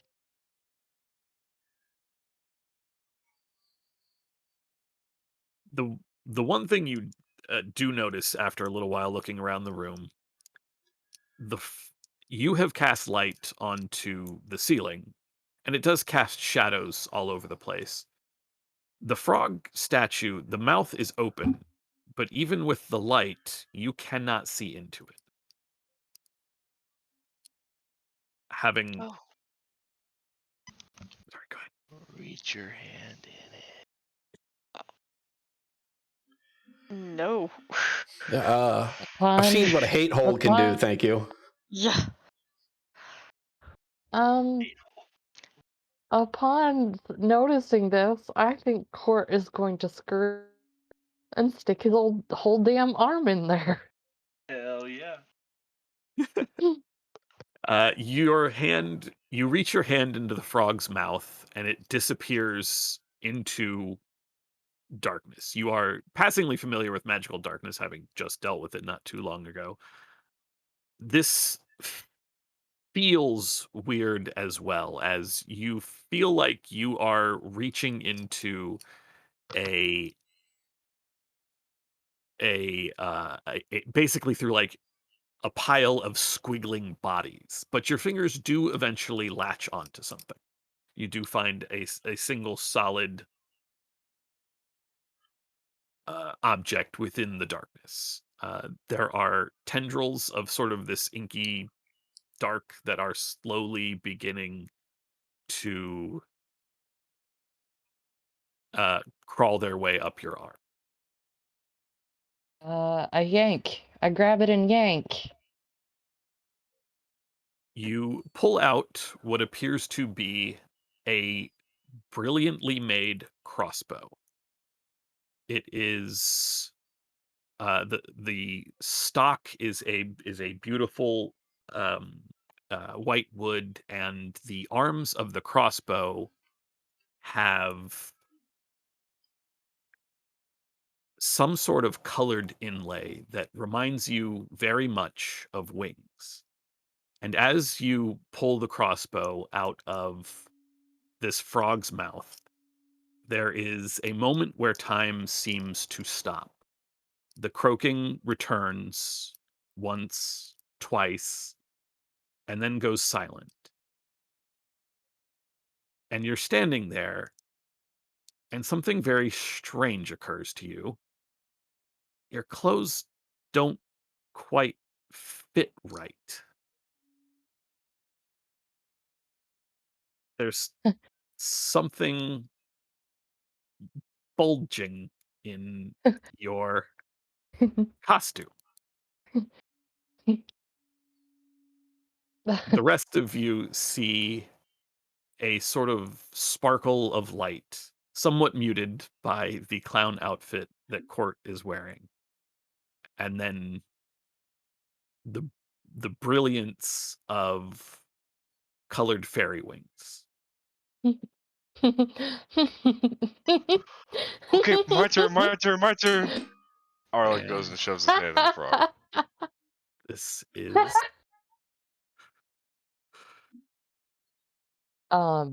Court immediately, like, he's become quite disheveled. I think at this point, his whatever soggy fashioned hat he was wearing has fallen off to reveal bright yellow curls that were slicked back, falling out of place a little bit. I think big gloopy tears have started to smear his like makeup a little, leaving bright cyan tracks. Um, and I think he is, while he is giggling and laughing and crying, he just kind of starts bouncing on his toes a little bit and then uh, jumping a little bit, testing the waters, uh, kind of, and while giggling and laughing, seemingly unaware of anyone else, and attempting to jump into the air.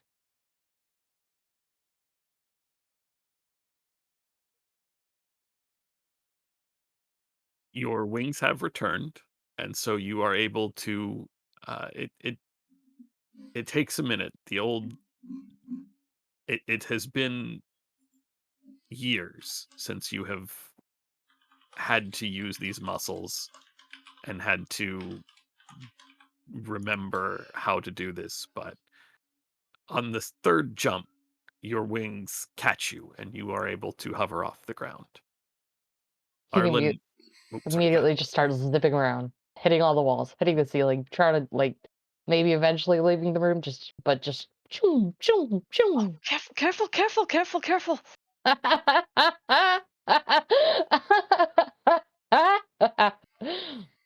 And just like zoom. Arlen, you reach into the frog. The same dark, inky darkness begins to race its way, or not race its way, but climb its way up your arm. The same cold feeling of reaching through something with just enough squishy resistance to be uncomfortable, but try as you might, you can find nothing else within the frog. Yeah, I was kind of expecting that. But Arlo was very excited. Yeah. Um, I would have I'm had to get lucky to find something, and guess what? I don't have. Well, I mean, you've got one. Or this is, well, I'll just show it to everybody. Bloop. See, that's the thing, though. Having Cool. a rabbit's foot gives you luck, but I'm supposed to have 2, so I'm actually at -1 rabbit feet right now. From baseline. So And I think that, and it's like 10 minutes early. We'll go ahead and wrap it up here. We will pick up with the rest of Bavlorna's cottage, or whatever you are doing here with the hag out of the way. You have very, very much taken over, or at the very least, you have freed the denizens of Hither from her influence.